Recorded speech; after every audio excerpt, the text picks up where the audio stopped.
Okay, I have toggled.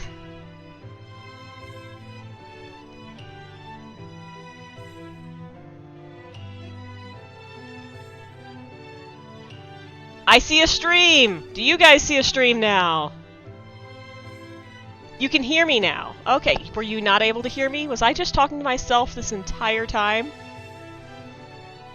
You missed all of that commentary about the dog? Well, sorry to leave you all waiting. It was a great commentary. I opened a bottle of champagne. I talked about how this would be like maybe an endurance challenge.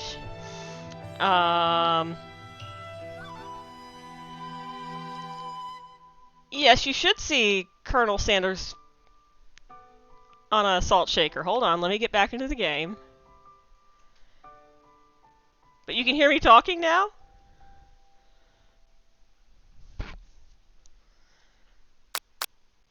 Well, I see the game on screen now.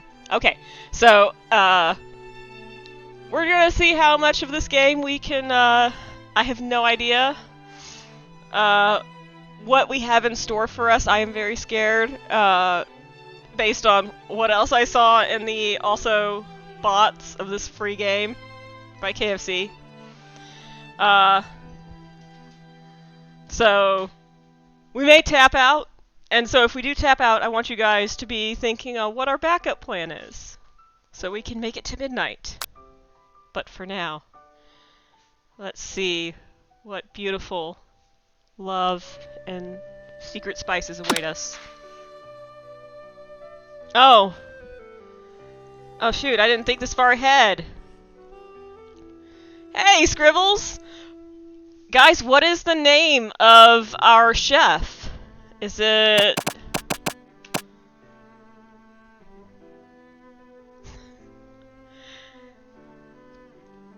That's fine, Scribbles. Just... It's an endurance challenge for everyone. In their own way. Happy New Year's Eve.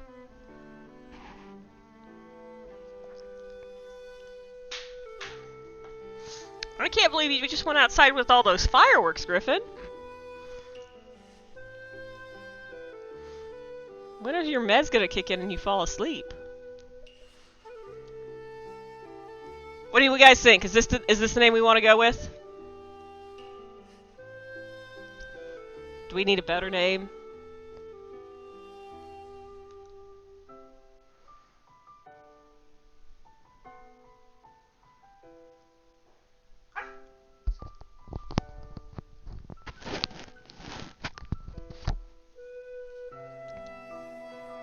Alright, we're gonna go with Chefy.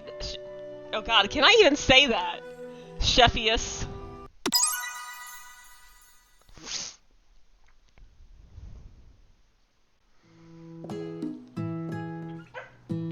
Thank you, Griffin.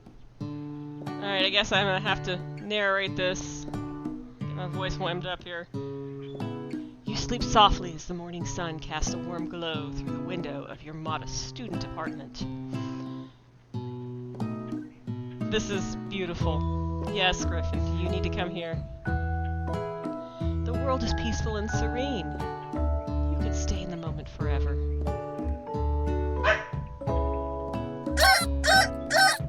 Or you could wake up now. Your first day of culinary school is no time to sleep in.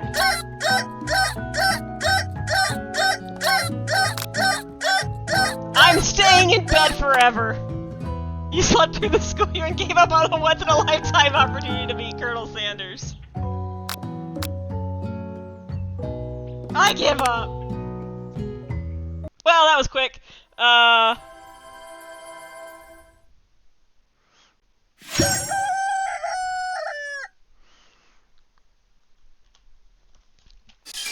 Griffin, do you want to come here?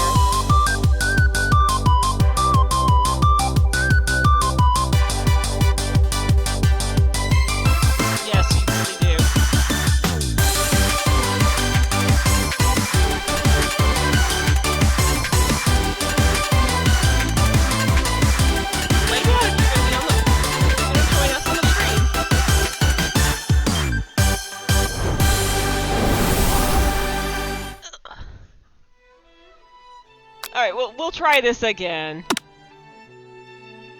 Well, Sheffius didn't make it, so...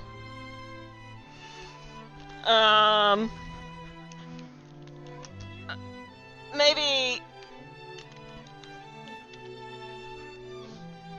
It's a very loud opening song. Should we give Sheffius another try, or should Griffius maybe try to find love with Colonel Sanders? Actually, I'm gonna do Sheffius because otherwise he'll just keep bothering us. Hearing his name.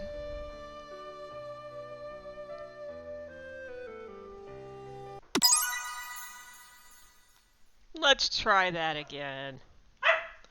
Oh my god, Griffin, come here.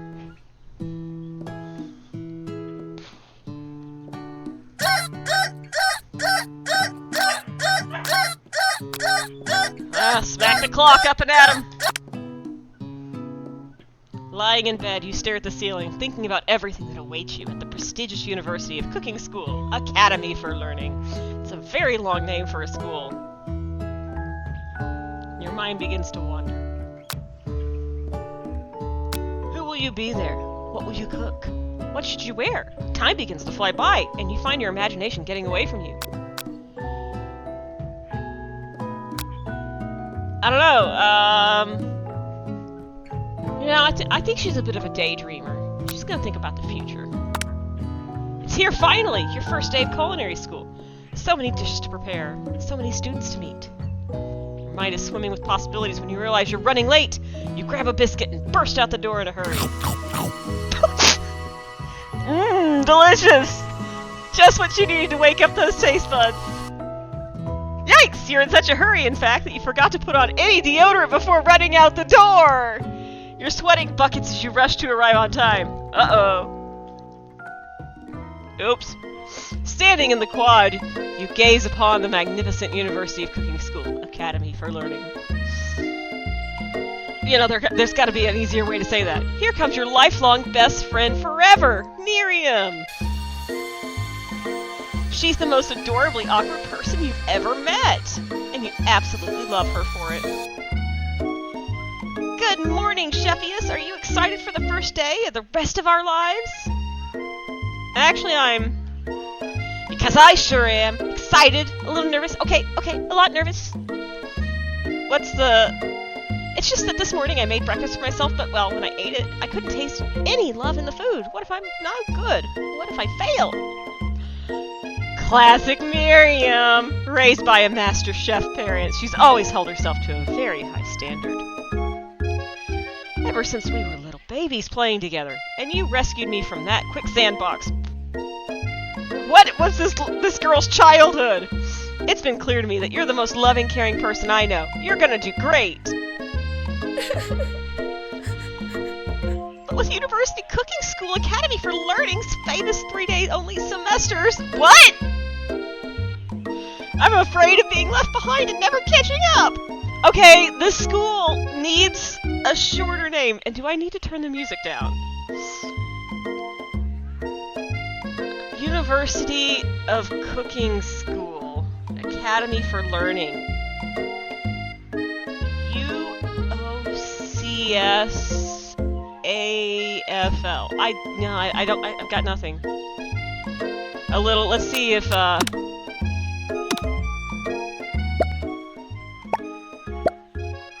is that better? A little more?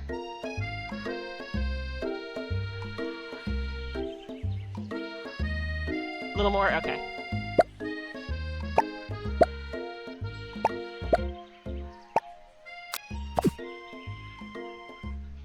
Seems a little low now. There. Okay. A sweet girl, Miriam, has always had a flair for the dramatic. This summer she got so nervous about her first kiss that she chipped a tooth practicing on a mannequin. What? Should you pep talk her or change the subject to give her some relief? I think we should talk about school gossip. It's hard to see Miriam like this, and frankly, quite exhausting. Rather than dwell on her anxiety, you try to change the subject to something more interesting. All summer, you've been hearing rumors about a dreamy, enigmatic mystery student who's enrolled at the school. Yeah, it's a little worrisome, but you'll be fine. Now, what about this mystery student we read about on the school message board? Any new deeds? Uh-huh. Oh, she cheered up really quick. Okay, good. Oh, get this! I heard his name is Harland, and he's no ordinary student. They say he has powers. He had them ever since he was born. From an egg! What? An egg? I'm sure you're saying something, Miriam, but I can't see because there's a dog in the way now. Just lay down and join us, Griffin. But the thing about having powers, it would line up with some of the other rumors I've heard. Like I heard he once fought a bear with just a smile. Huh? Uh-huh. I'm sure you're saying something right now that I can't read. You both sigh, thinking about a student so handsome that the laws of physics don't dare... Griffin, stop! I'm sorry, the dog licked the mic away from my mouth. So handsome, the laws of physics don't dare to apply to him. He's so dweemy. Before you can get another word out, you're rudely interrupted by a griffin. I mean, when someone smacks your books and get a custom engraving measured spoons out of your hands and onto the ground. Yeah, because we all bring custom engraved measuring spoons to our 3-day semester cooking class. Hey! It's Ashley, your arch rival. She's totally evil, but you can't help but be filled with jealousy. She can get anything she wants, and she knows it. Hello, Ashley. Oh, I didn't see you there, Chicken Shins. You leave Sheffy's shins alone. They're perfectly normal shins. Ugh, you can't stand Ashley. Well, it says it's Ashley. It's spelled Ashley, but I guess I'm supposed to pronounce it Ashley. I apologize for all of the noise. Someone is being very, very Griffin tonight. Even her name is annoying. You know for a fact that it's actually Ashley, but she had to add extra letters to make herself feel better than everyone. This is not gonna work for me, dog. Alright, you are about to get banished to the kitchen, Griffin, if you don't stop this. Oh, now you'll sit, huh? That got you to behave? Now you're trying to steal my champagne. Cool. He is in top form tonight, isn't he?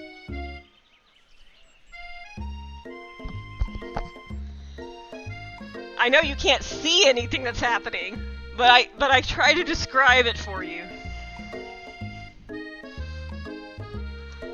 If anyone knows what perfect shin's like, it's us. We're not gonna let you or your really weird insults get to us. Across the quad, you see Ashley's best friend, Van the Madman, has stopped to look at his own reflection in the mirror. His pants are so tight, you can see him casually working out his glutes while he styles his hair. No light. They're rocking glutes. Ahem, Van. You rang. This is...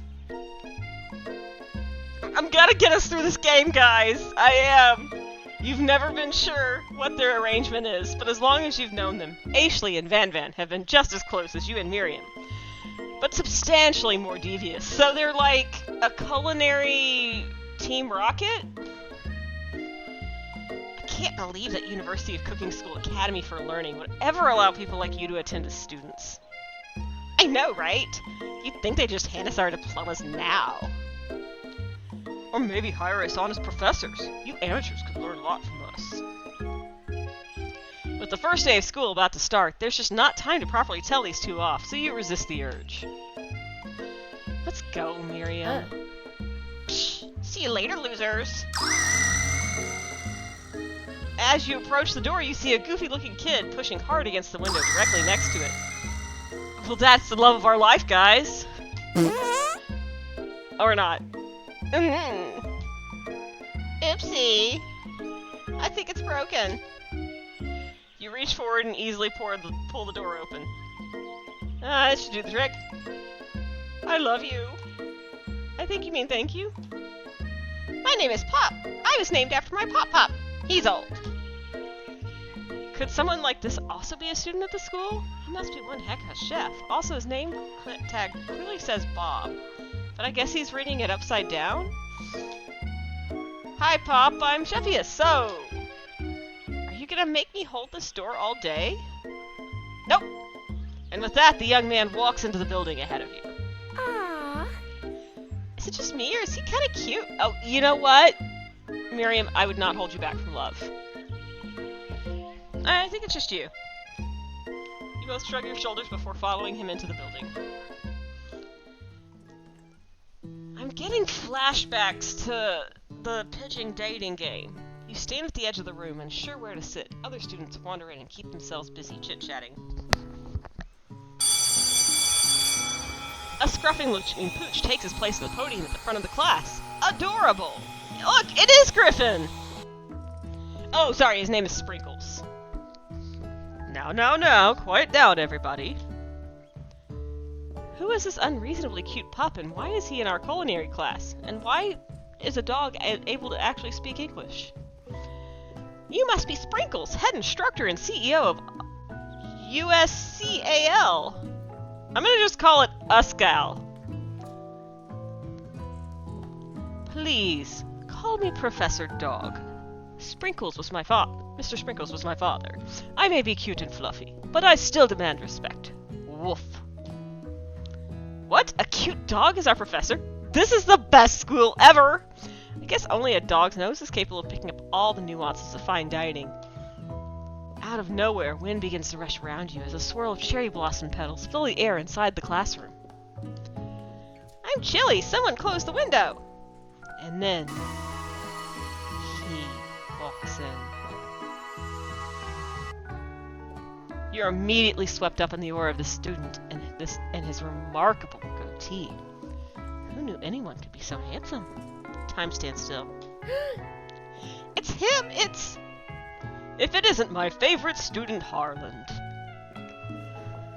Colonel Sanders interrupts Sprinkle. Sorry, Professor Dog, before he can finish his sentence. Please, call me Colonel. Colonel Sanders. A hushed murmur rolls through the classroom as Colonel Sanders walks down the aisle of desks. Suddenly, the room is sweltering, and we forgot to put on our deodorant this morning. Sweat begins to beat across your brow. You feel like everyone is looking at you, and you're not entirely wrong. And this over here must be sweaty sweats a lot. Maybe we should open that window back up before Faucet Pits melts into a puddle and evaporates entirely. You two both know my name. We were in the same kindergarten class, and what is with all of your really weird insults? You turn to find Colonel Sanders standing in front of you. Strangely, he looks like the dog. Oh. Colonel Sanders, beautiful angel that he is, stands before you smiling gently, his hand outstretched. Boy, howdy! You know what? That is his voice. I got it wrong before. I'm sorry. Boy, howdy! This classroom gets hotter than a Kentucky Friar. Please use my handkerchief. You freeze up. Colonel Sanders is talking to you. Wait, Colonel Sanders is talking to you about how sweaty you look? You're completely mortified. This can't be your first interaction. What if he never forgets this moment? How will you respond? I think we have to take the handkerchief. I think if we refuse it, we're being rude, right?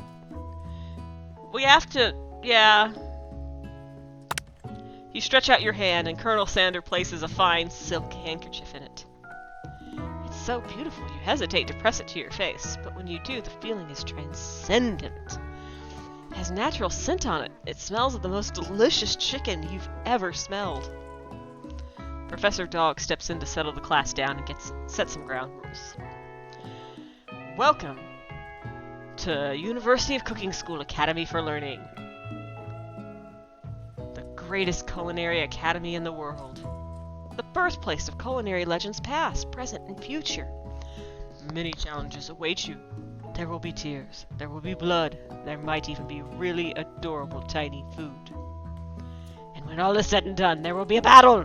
You will lift your sporks and compete in the broom cooking arena. And then, another student enters the classroom and interrupts the professor's rousing speech. Hi guys, sorry I'm late. I hope everyone had a good summer. I really miss... Quiet! Late to class is bad enough, but interrupting my monologue? You're on the fast track out of here, young man. Are you even in the right place? Don't you recognize me? This is my third year in this school with you as my teacher. Everyone stares at him blankly. Does no one remember me? You're expelled if you utter one more word before I finish. Let there be a lesson to you students. Tardiness is unacceptable. Even Clank made it here on time, rolling halfway across town on his tiny wheels. Wait, Clank? You turn to see the student Sprinkles is referencing, who appears to be some sort of industrial kitchen appliance. Oh, screw Colonel Sanders. That is a hunky robot. This were. The class bursts into laughter. Oh, Clank, you rascal. Sprinkles walks in the classroom as everyone stands in a silent obedience. When he gets to you, he lifts his nose in the air and takes a deep sniff. Your diet is lacking. Based on what I'm picking up here, you definitely need a multivitamin. You should be taking better care of yourself. You've never had a talking dog as a teacher before, but Sprinkles' reputation for being smart is tough, but well known. You decide to try and butter him up by giving him a treat from your pocket, but what kind? Ooh! I think a chicken snack, probably, right? Like, we gotta suck up to our overseer KFC here.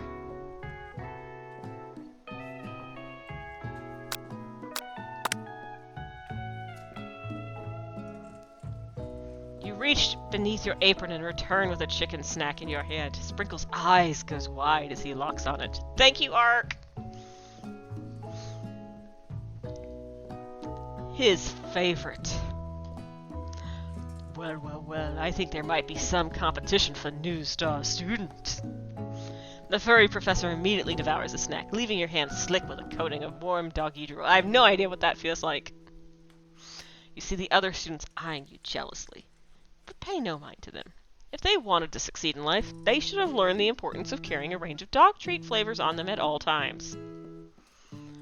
Settle down, young chefs, take your seats, and prepare to have your minds open to the amazing possibilities of culinary creation.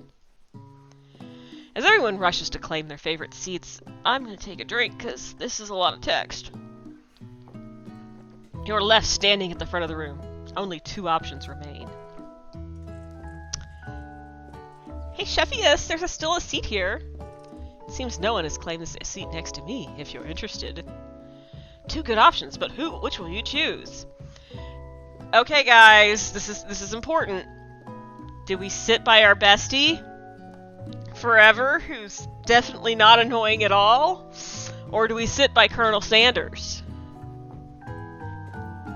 Please put your votes in. This is an interactive process. The Colonel? Well,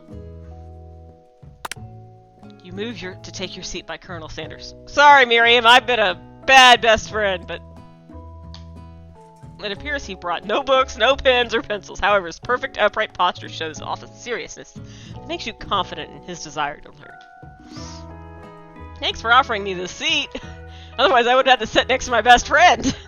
I've only had 2 rules. Do all you can, and oh wait, I'm doing his voice wrong. I've only had 2 rules. Do all you can, and do the best you can. It's the only way you ever get that feeling of accomplishing something. That's so inspiring. A little off topic if you ask me, but okay. As soon as you settle into your seat, the professor makes an announcement. Think fast. It's time for a pop quiz! Yay! A quiz about me! This is incredibly important. Surprisingly short quiz will tell me if you're ready for life at culinary school. All 3 days of it. Keep your knives sharp and your focus sharper. Here comes question number 1. If train A is traveling to point B and train B is traveling to point A, how important is it to wash your hands before cooking? Extremely. Looking at you, Pop. That's right. Forest is to tree, as chicken is to feather? That's right. What is the most efficient eating utensil ever created? I think it's a spork because that's what they serve at KFC. But part of me really wants to say a comically oversized fork. I'm not gonna lie. A spork. That's right. What food is best for a broken heart? A pancake that looks like a silly face. That's wrong! Is Sprinkles a good boy? He is a talking dog that teaches at culinary school. He is the best boy, other than Griffin. That's right. Your total score is 4 out of 5. Only 1 wrong? Not too shabby. You might just do alright, kid. What? Was it camel meat? What was the appropriate thing for a broken heart? You look up and see that Colonel Sanders has been watching you tally your score. He nods with approval. May I have your attention, students? I have an important announcement to make. Again? Time for lunch. You know, I'm not sure what we paid for culinary school. I'm not sure if we got our money's worth for 3 days of this. Wow, the cafeteria is as nice as any restaurant you've ever eaten at. Really? That cafeteria that we're seeing right there? That one? It's nicer. Where have we been eating? It makes sense that the school dedicated to cooking would also be serious about eating. Oh, made with love and not too much salt. Oh, see, I thought that the too much salt would, that you know, we would be insulting KFC, so I didn't go with that one, but I was wrong, clearly. A delicious fragrance wafts through the room and tickles the end of your nose. Your mouth waters. Do you smell that? And I forgot her voice already. It must be our lunch. It smells crazy good. Everyone, can I have your attention? Is it about lunch? No, I just wanted to apologize for my tardiness. You see, I was... Howdy, folks. I'd like to make an announcement. Hey, I was... It's about lunch. Everyone cheers. But I... Shh. Lunch! Lunch! Lunch! She said shh. In honor of a new semester, I prepared something special to share with everyone for lunch.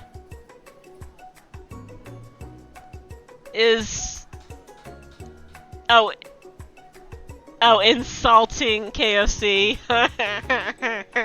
You're really funny, Ark. That must be the smell I smelled. Indeed, that smell. You hold your breath, waiting to see what this mysterious student has created. You've heard that he's very talented, but were the rumors true? Is this? Colonel Sanders lifts a large bucket above his head. Its contents glimmer in the light. Piled high are huge pieces of chicken, breaded and fried to a crispy golden finish. The aroma envelops you and you begin to feel warm and safe. Colonel Sanders has filled a bucket with chicken? What a novel concept. Your stomach begins to grumble as if to say, stop thinking and start eating! For years, I have been developing a secret recipe for the perfect fried chicken. By my calculation, nothing less than 11 herbs and spices are required to achieve the perfect balance of flavors, not 7 like you wrote on the Tumblr post. Chef, yes. You look around and notice that every other student has pen and paper and is scribbling notes as fast as they can. But that's all I'll say about that. What, you think? Oh wait, Van's voice. What, you think we want your stupid secret recipe, dude? Pshaw! Nah, my dude. Nah. I'm just, drafting the last will and testament in case one of those ingredients is poison. Got him. He looks around nervously to see if anyone else is laughing at his sick burn. You wait to see what zinger Ashley has prepared to follow up, but she suddenly takes a different approach. Yeah, and it was like just writing in my diary. Dear diary, today I smelled something beautiful. I knew at that moment that only the hands of a true gentleman could fry chicken so tender. You see her body language change from bitter and evil to sweet and innocent as she slides closer to Colonel Sanders. She realizes that he is destined for greatness and fame with cooking skills like this. She wants him all to herself.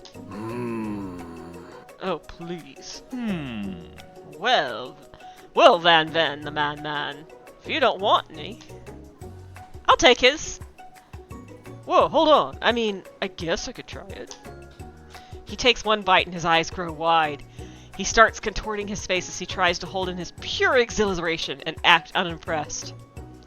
Easy now, there's enough for everyone. Please, my fellow classmates, dig in. You take one of the pieces of fried chicken out of this... Not sure why there's air quotes around this bucket, and sink your teeth into it. It's amazing. Tasting Colonel Sanders' food transports you to another dimension.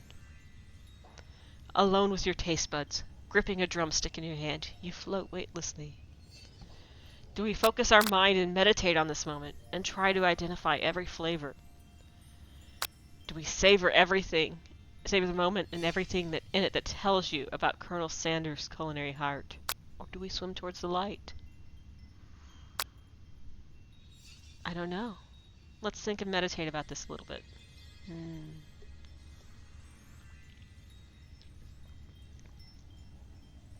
Oh, you're gonna make me choose. Okay, fine. I'm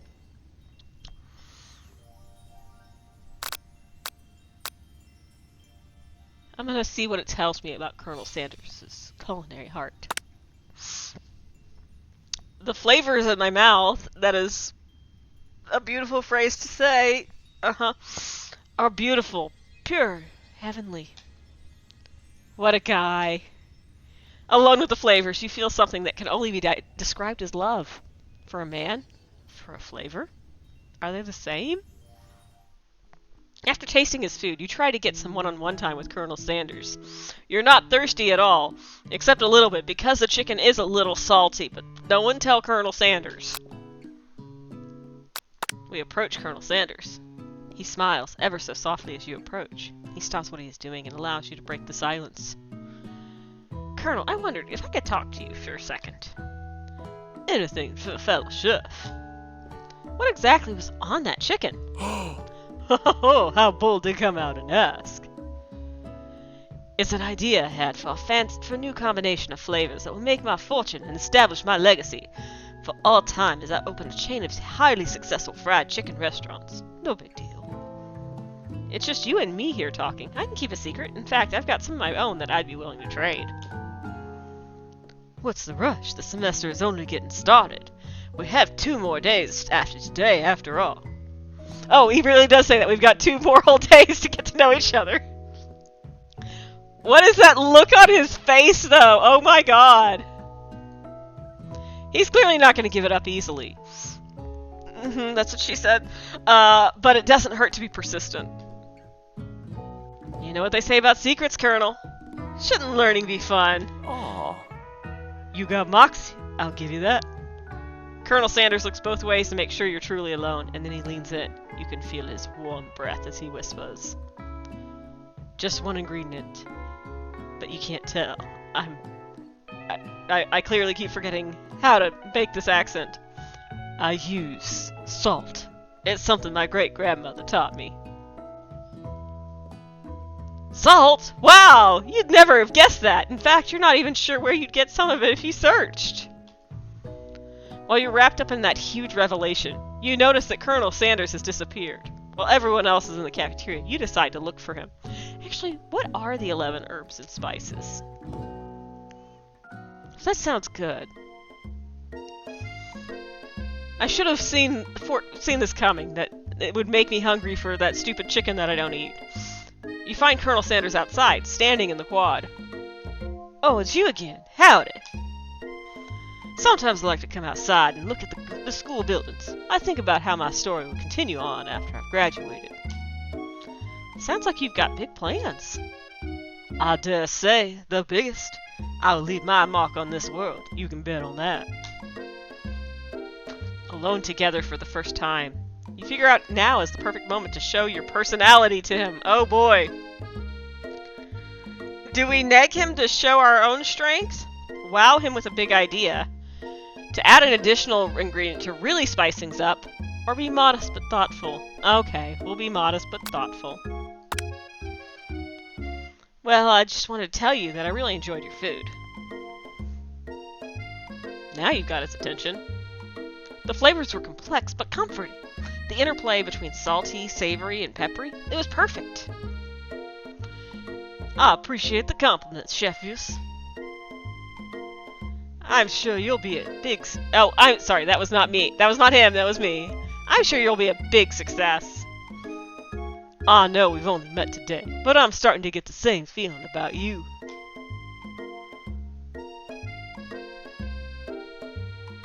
We should head back inside. The next lesson starts soon. You step into the massive cooking arena where the afternoon lesson will take place. Each student gets an oven and all the tools and ingredients they could need. How many herbs and spices do we have, though? Look at this place. It's magnificent. Finally, we get to show our stuff. Wait a second. Oh no, we have to show our stuff. What if I totally blow it? You're not gonna blow anything, except maybe kisses to the crowd of fans you're gonna earn with your signature adorable tiny food creations. Welcome, students, to the cooking arena! For today's lesson, we'll be cooking with partners. Hurry up and pair off. Naturally, Miriam looks over at you, but you, unable to control yourself, you pounce on Colonel Sanders. Oh God, look at her, she's crying! Hey Colonel, would you like to tackle this lesson as a team? A team of two, that is? Me and you, if that wasn't clear. Want to be my partner? Aww. Sure, Chefus. I'll prepare our station. Without you as a partner, Miriam is left standing all alone! Oh my God, this is her villain origin story! Two different students quickly take notice. Hello, new partner! Beep boop. Bzz. Oh my, two potential partners? I'm so sorry, gentlemen, but I don't know who to choose. Looks like you'll have to pick four. Friend duties can be a little awkward, but that's the price you pay for not being alone forever. Well, she really liked Pop. Who do you want to ask me Miriam's partner? Clank? Okay. Clank. I'm sorry, Pop, but I think Miriam will be partnering with Clank today. It's okay, I already ate. It's not entirely clear if Pop has any idea what the point of the school is, even at this juncture. Clank is clearly excited to have some attention. He heats up and begins to roll back and forth. Warp, warp, warp. Hold on there, fella. I forgot my voice. We don't even know the assignment yet. Technically, Clank might not have a face, but there's something charming and earnest about him. Bzz. Tissue? But I hardly know you. Clank judders and a panel shakes loose. You get the impression that this is a sign of affection. Looks like the two of you will be just fine. Sorry for abandoning you. Now it's time to focus on your own cooking classwork. Alright, you two. For today's lesson, we're going to keep it simple. Pick a basic dish and divide up the steps. No chef is an island. Takes 2 flints to make a fire. You get the idea. Which dish do you suggest to your partner, Colonel Sanders? Steak tartare seems easy enough. It's fancy and you don't even need to cook it. Using octopus will blow Colonel Sanders' mind. Your grandmother's mashed potatoes and gravy. Okay. I've always been something of a down-home chef. I'm always thinking we could make something warm, inviting, comforting. They do have really good mashed potatoes and gravy. Any mashed potatoes? And gravy? I couldn't imagine one without the other. Colonel Sanders casts a coy look at you, causing your whole face to go beet red. Embarrassed, you quickly turn away. I'll go get the potatoes. No, please let me.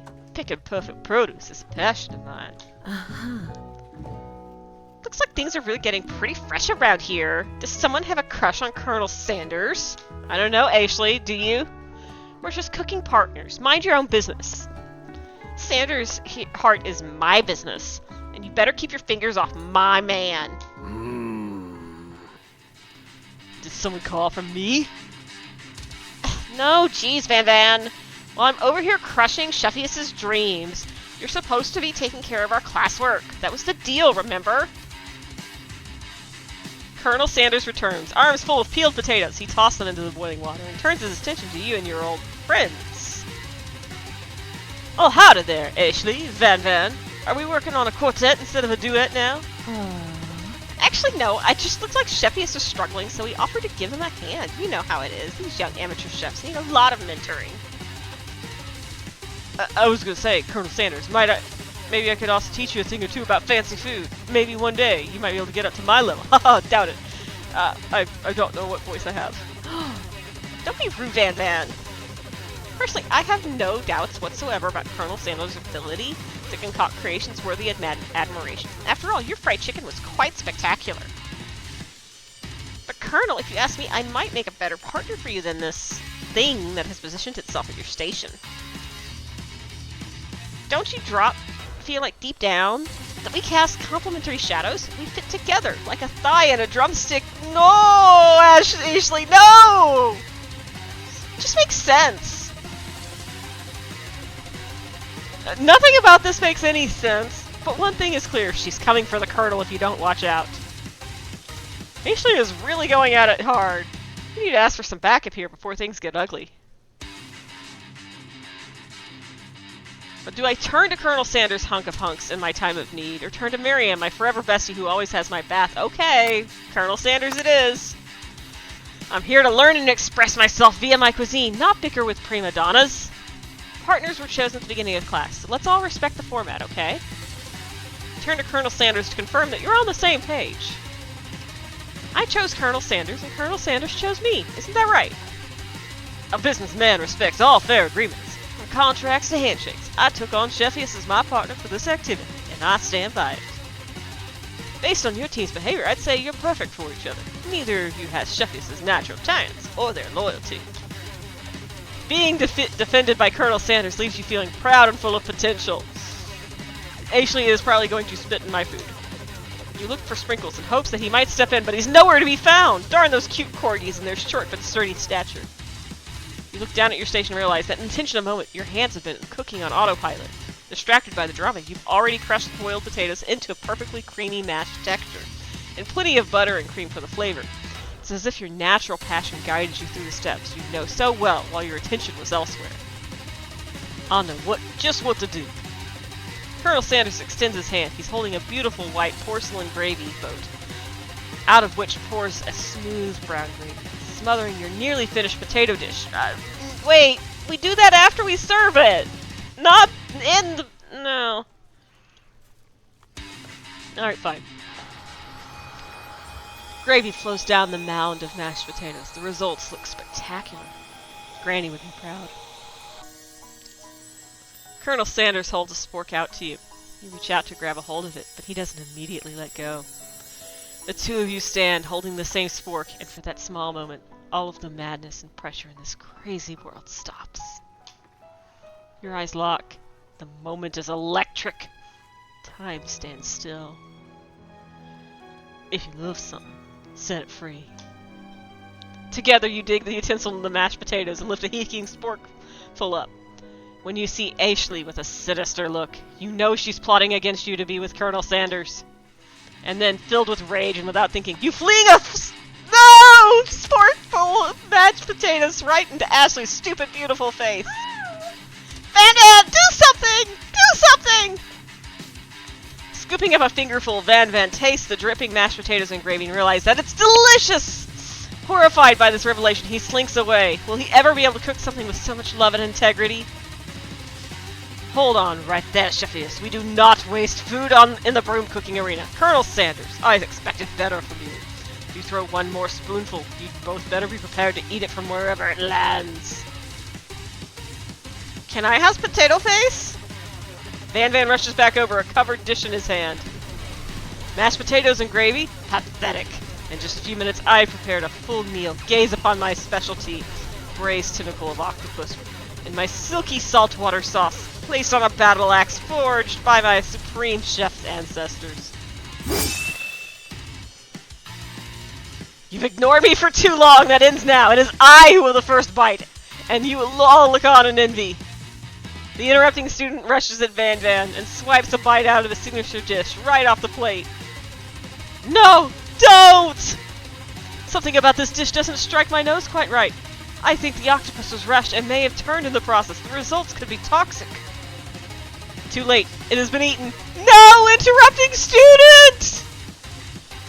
I think I left something in the oven. I don't feel so good. Oh my god, it killed him!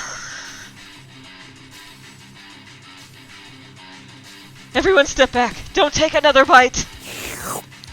No! When you look back at the plate, the rest of it is gone. You notice the tip of the tentacle is being slurped into Pop's mouth. This has escalated very quickly! Pop winces in pain for just a moment. Then it is almost immediately back to his oblivious self. Oopsie! Tastes like poison!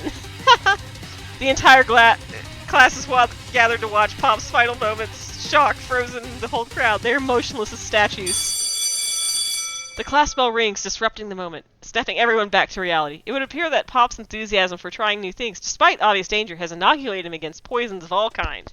But interrupting student! I'm not sure the professors here make enough money. Ghost of student. Hello? I just turned into a ghost over here. Seeing that you're shaken up by that really annoying student and all his nonsense. No, that was the love of my life game! Colonel Sanders approaches you. I'm so sorry you had to go through that. Please, let me walk you home. What? Like for real? Oh, come on! You follow Colonel Sanders out of the room. Please let the ghost of the student haunt us for the rest of this playthrough.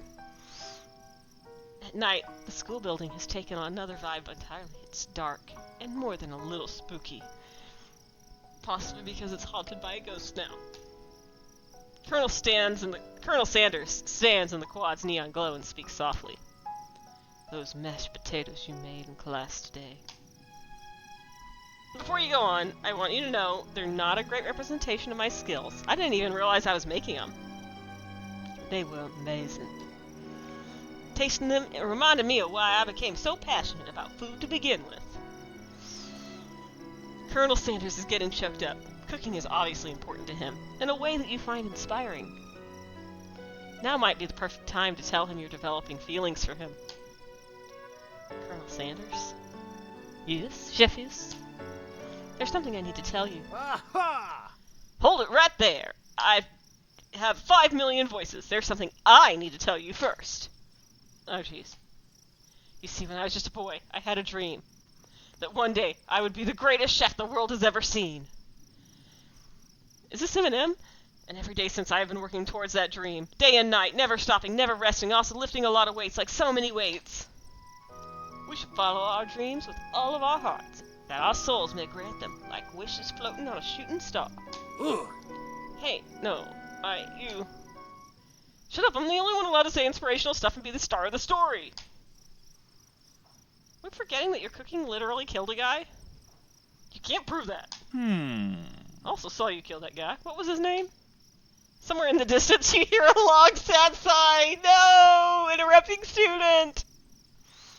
Forget him, we're talking about me. Me, me, me, me. I'm the hero. What? What?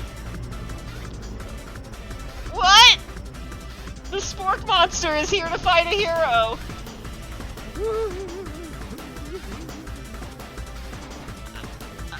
What? I think I left the fridge door open. Later, nerds! How dare you threaten me just as I was letting down my guard and connecting with another chef on an emotional level. Be afraid, be very afraid of me, because I'm a monster. Oh wait, sorry. That was the Spork Monster. I don't know what the Spork Monster's voice, they're gonna say the Spork Monster is Colonel Sanders, okay? I only have so many accents in me, and they're not good. None of them are good. Is he rhyming on purpose, or is that just a coincidence?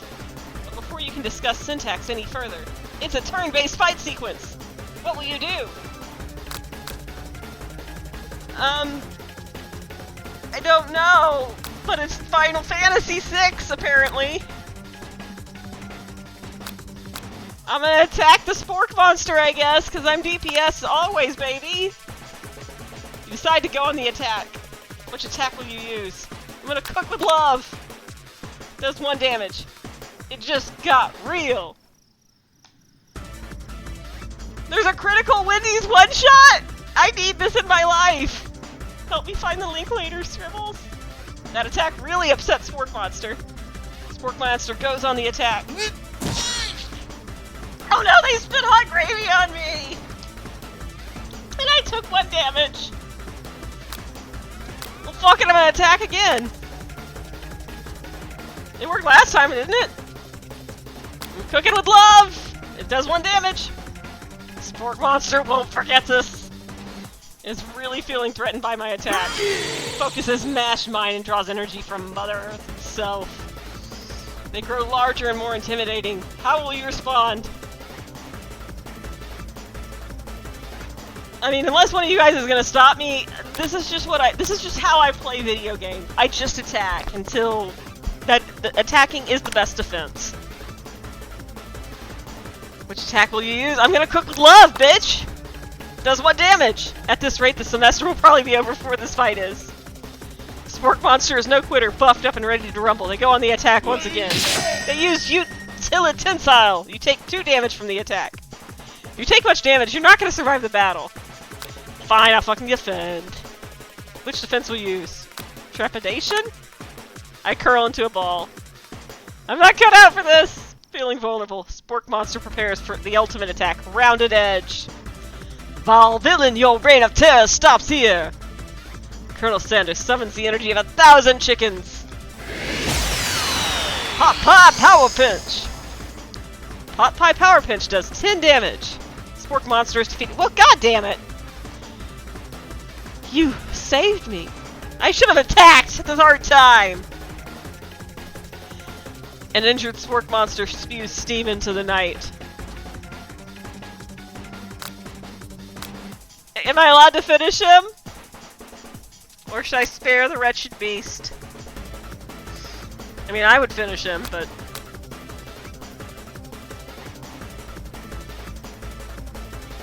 I don't want to mess up the secret ending!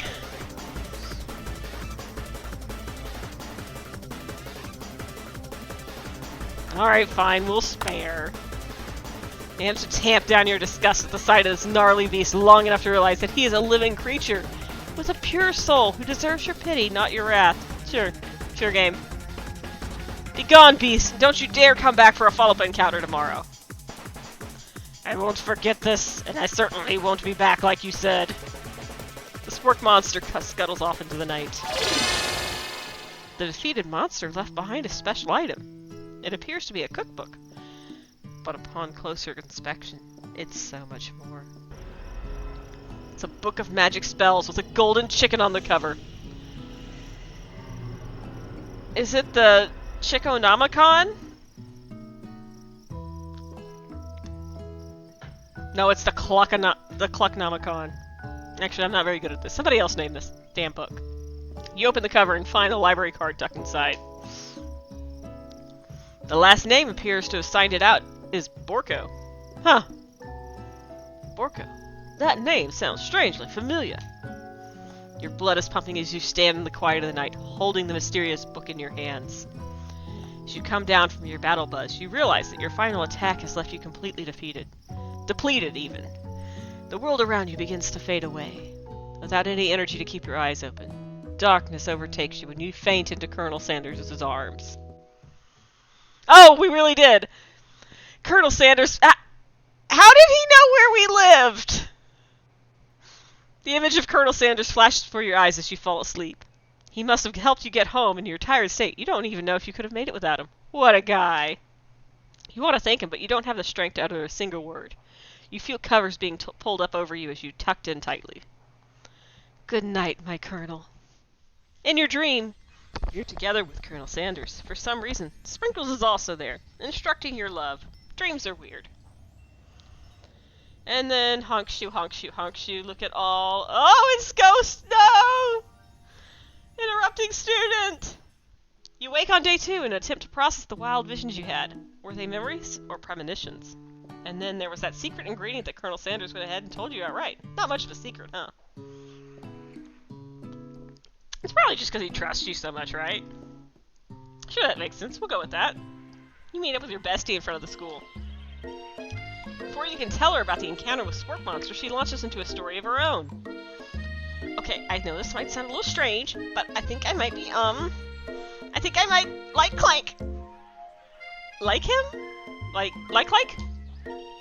I know it sounds like it's moving too fast, but there's something about him I like him. Like him.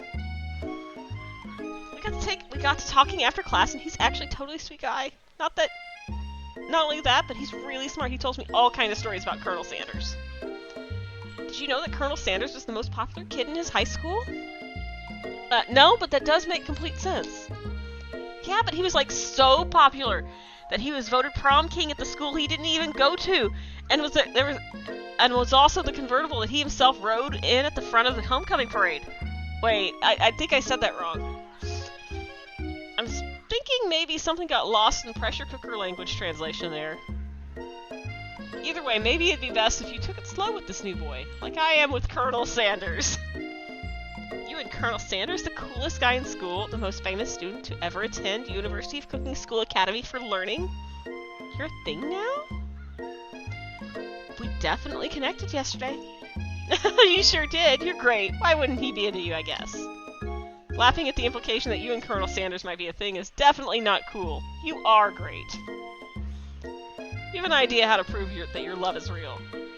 Well, if he's not into me, why did he tell me? No! Why are we doing that? No! One of his secret ingredients. Your bestie's eyes light up. A secret ingredient? Yeah, I just said that. A secret ingredient. Is there a dramatic echo in here? Miriam checks to make sure you're alone before continuing. So this summer, while I was on vacation with my family, a lovely man approached me in a botanical garden where I was wandering. This can't be good. He told me all about his passion for spices. Secret spices! The man even gave me some to show me what he meant. He said that it was a powder created from a super duper rare dried flower petals, and that if I did him a big favor, I could have some of my own. Please, Miriam, don't tell me. I filled my suitcase with them and brought them home. Then I got arrested for smuggling coke. He was so nice, he even met me at the gate when I arrived. Later, when I cooked with them, a very strange feeling came over me, and the flavor was unlike anything I'd ever tasted. It really was cocaine. I think you're being very liberal with the meaning of spices here. Whatever. Anyhow, we both share an interest in cooking, so we've stayed in touch, you know, like pen pals. I bet he would love to know more about the new spices. Well, I'm definitely not supposed to share Colonel Sanders' secret's recipe, and besides, I only know one ingredient, so I doubt it'd be much use to anyone. Cough, fever, cough. Please, please, please, please! I mean, it would mean the world to me and my coke dealer! No one has to know it came from you or Colonel Sanders! What do you think? Should you protect Colonel Sanders' secret or share it with your bestie? No, I don't think we're gonna tell Miriam's coke dealer about his secret recipe! You quickly think up a favorite ingredient name. I don't know, how about... This Eye of Newt. I know it sounds like some kind of witch's potion, but what can you do? Eye of Newt, wow!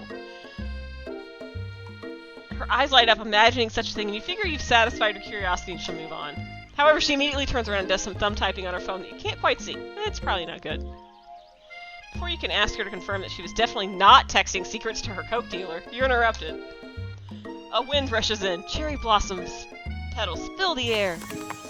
The Colonel is arriving at school on a horse. Oh, should I admire his majestic glory or run to him? I don't know. I'm gonna take a drink as I ponder this very important choice. I'm gonna run to him. I gotta. You decided the best way to show Miriam how serious you and Colonel Sanders are would be to run to him and his horse. Surely he'll sweep you up into the back of his stallion and you'll ride away together. That'll show her good. Oh, Colonel, my Colonel! However, your sudden news surprised the horse and it rears up, kicking you directly in the face. Well, I mean, what is true love but a kick in the face? Force the blow completely knocks you out cold. In the darkness, you see a vision. Oh, it's the true love of our life. Ooh, Shepheus, I am here to deliver a message. I am haunting the rest of this narrative. Not this guy. No, we love this guy. It's important that you remember exactly as I say it. If you forget, the world could end. You know it's serious. I've been trapped in a realm beyond, but a great prophecy relies on my return. Only you can save me. All you need to do is repeat my name 3 times. And that name is... But before he can continue, you suddenly awake. No! Interrupting student! Ghost of student. Oh, jeez! You awake to find Colonel Sanders tending to you. Colonel Sanders looks an awful lot like Miriam. He roused you back to life with a satchel of secret spices. Or is that just his natural seasoned musk? Should I compliment the craftsman of his horse's shoes?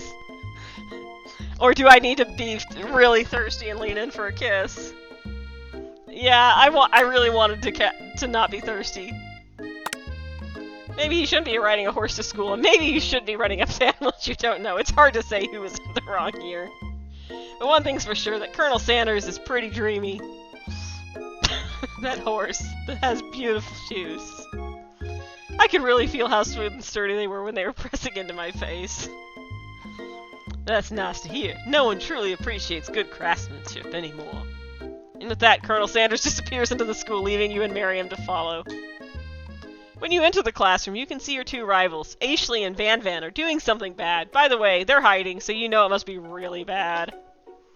Like counterfeiting recipes bad, experimenting with restricted ingredients bad, summoning a demon bad. Also, can I just say, counterfeiting recipes? That's just making a new recipe. You try and get a peek over Van Van's hulking shoulder, but he sees you coming. Whoa there, little one. I'm not sure you're ready to handle this. Why don't you go, make like a bee and mind your own wax, honey? I'm just gonna try to get a closer look, I think. Or should I actually be mature? I don't know, guys. I'm not interested. You sit near the rivals, but leave your back turned to them. You even hear Van Van mutter something that sounds a bit like a magic smell. However, he notices you eavesdropping. You try and cover your tracks and improvise an excuse. It's time for class, and you're distracting the rest of us who want to learn. Now you've upset them. Oh, and you're the emperor of cooking, are you? You make the rules. I'm not sure you know how to cook a meal if it ate you. They tried to do that last night. God, you guys are so insensitive. Being the best chef in the world takes more than just culinary skills. It takes creativity. It takes panache. And it doesn't hurt to use a little evil. You finally get a look at what it is they were hiding and you instantly recognize it. Oh no, it's the Cluckanabacon!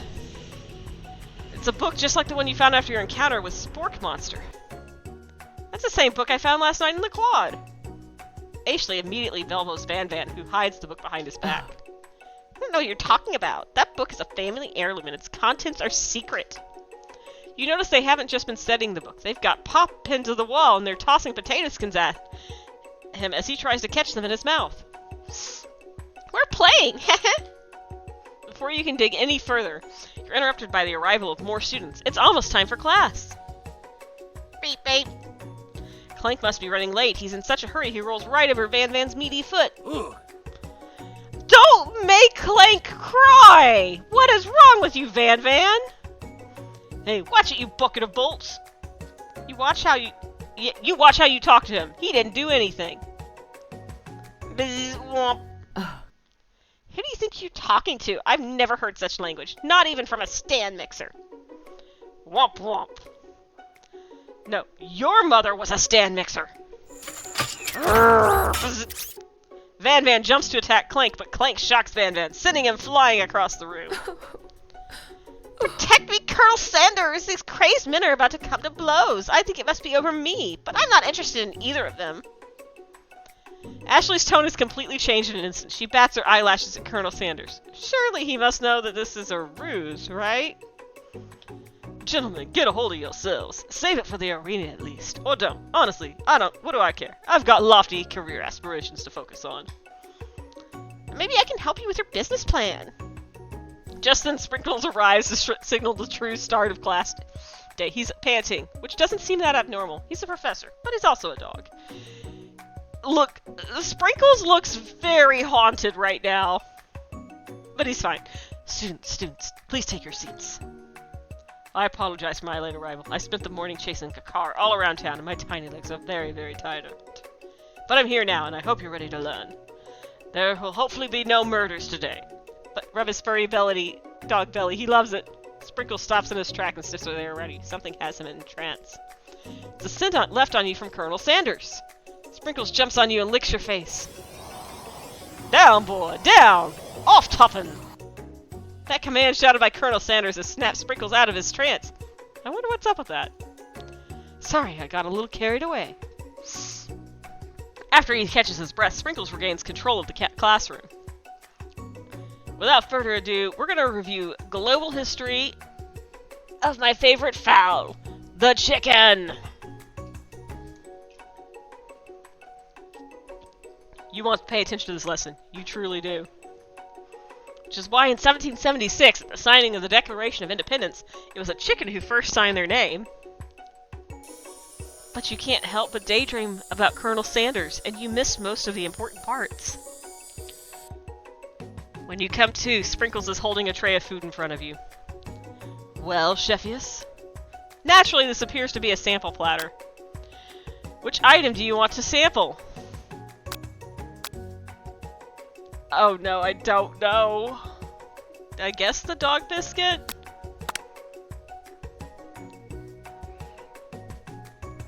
Because of the shape it's baked in, you assume the dog biscuit is a treat made by Sprinkles, an example of his own culinary talents, perhaps. You reach out for it when... Sprinkles jumps up and bites onto your cooking apron! What kind of monster would steal a dog's favorite biscuit? Your apron is left in tatters. The entire class looks on in horror as you fall unconscious from embarrassment. I've never even got to taste it. Is this the end? You know, we fall unconscious a lot, I'm noticing. Like we've seen... Wait! Does this mean we get to see a nameless student? You fade into darkness, but something is there. Oh god, no! It's the spork monster! Borko! What are you even doing here? Wait, its name is Borko? It's not your time, my friend. Your act of kindness has not been forgotten. You watch as your apron magically repairs itself. You won't have to live in embarrassment anymore. Thank you, my friend. Wherever you are, Borko. This game is an acid trip. Which item do I want to sample? I don't know. I'm so scared. The dog biscuit was wrong. It was so wrong. I don't know. They're all bad choices.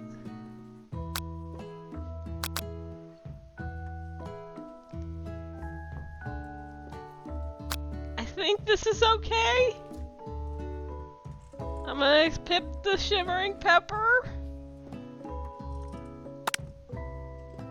A brightly colored pepper stands out from other items. It sparkles in a most eye-catching way. So naturally, reach out, grab it, and eat it right away. Oh no, my body's not prepared for the heat. God damn it!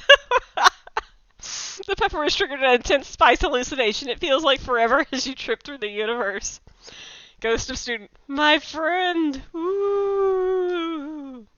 This guy again?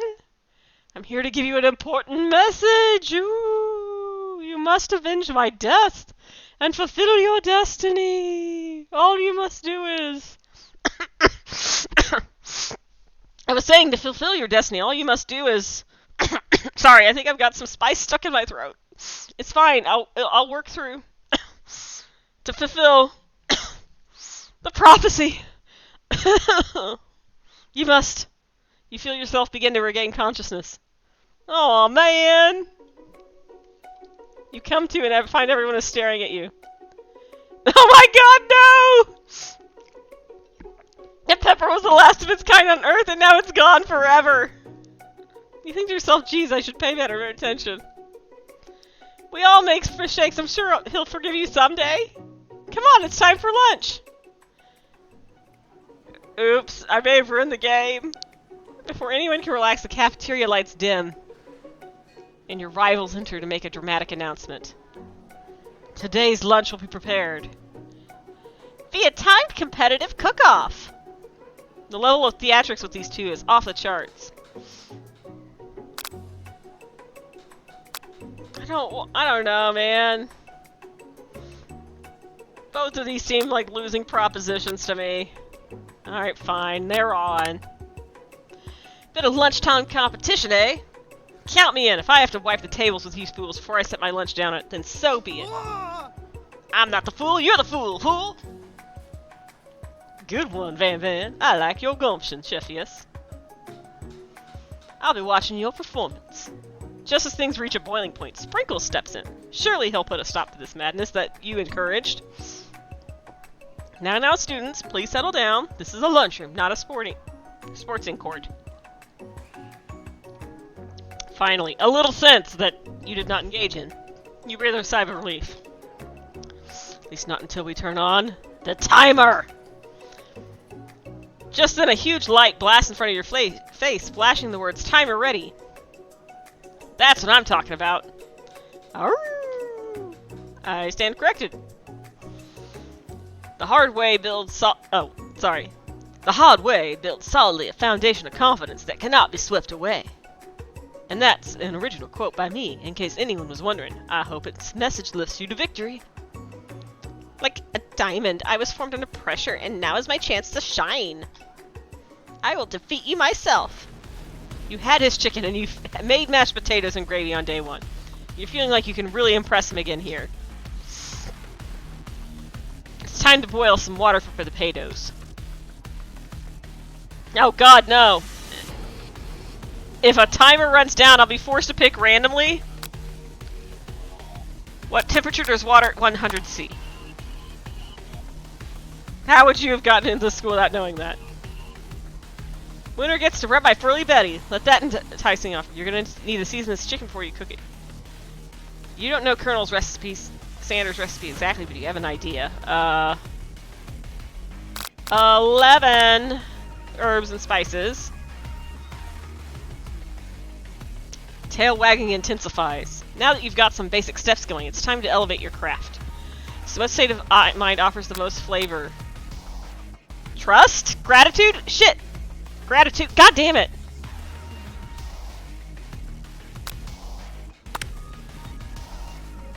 Yeah, Ashley's gonna win. When you were a child, your father told you never forget where you came from. Every day you meditated on his advice and drew energy from that place. Small town where big dreams were born. That's right, this is your shot. You're not gonna miss it. Aroo! You try to shut out the noise of the arena and focus on your cooking. What is the sound of success? Silence.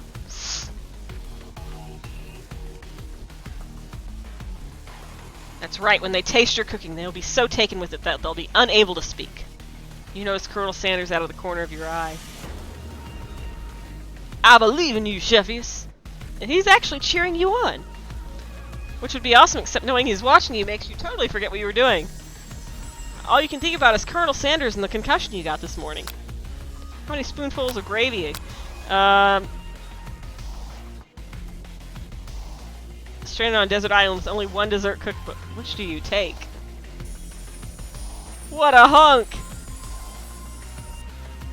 I know, right? You know what? Shouldn't you be focused on the challenge? You're falling behind! Wedding vows? What does that have to do with crafting spectacular fried chicken and delicate baked biscuits? Woof woof. You're really struggling to keep up.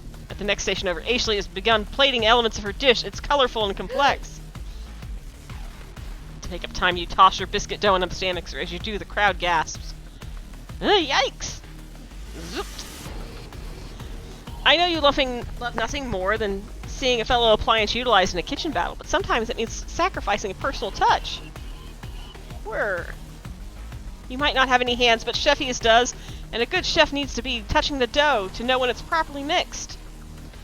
There's an easy way, and a hard way. You don't get far by going the easy way. When you hear everyone talking, you realize how serious your error was.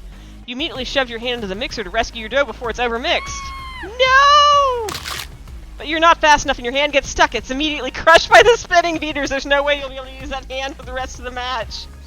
Colonel Sanders shakes his head in shame.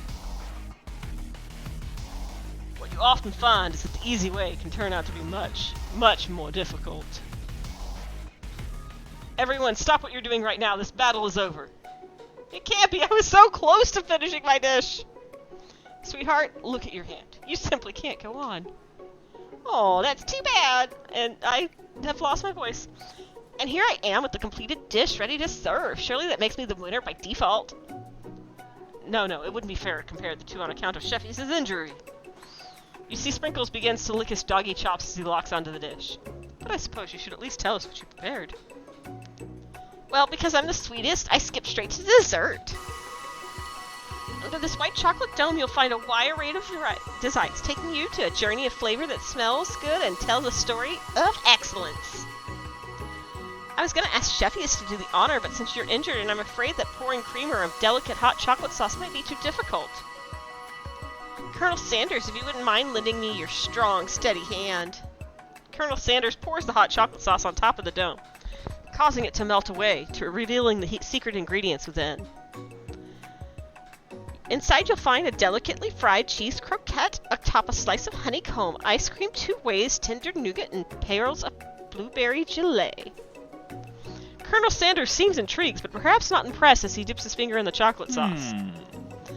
Simplicity isn't your strong suit, is it, Ashley? Ashley, sorry. Oh, you. As he places his secret sauce-covered finger into his lips, Ashley leans over and whispers something into his ear. A dab of sauce sticks to his mustache. I'm going to internalize the rage I feel. And it burns so intensely within my eyes, they burst into flames. The flames cause my eyebrows to catch fire and turn to ash, and they all fall off of my face, which means people will have a hard time understanding my emotions for the rest of the semester, perhaps forever.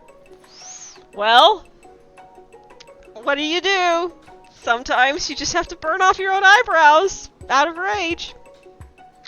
Embarrassed and ashamed by your performance, not to mention your crispy fried brow, you run for the quad to be alone.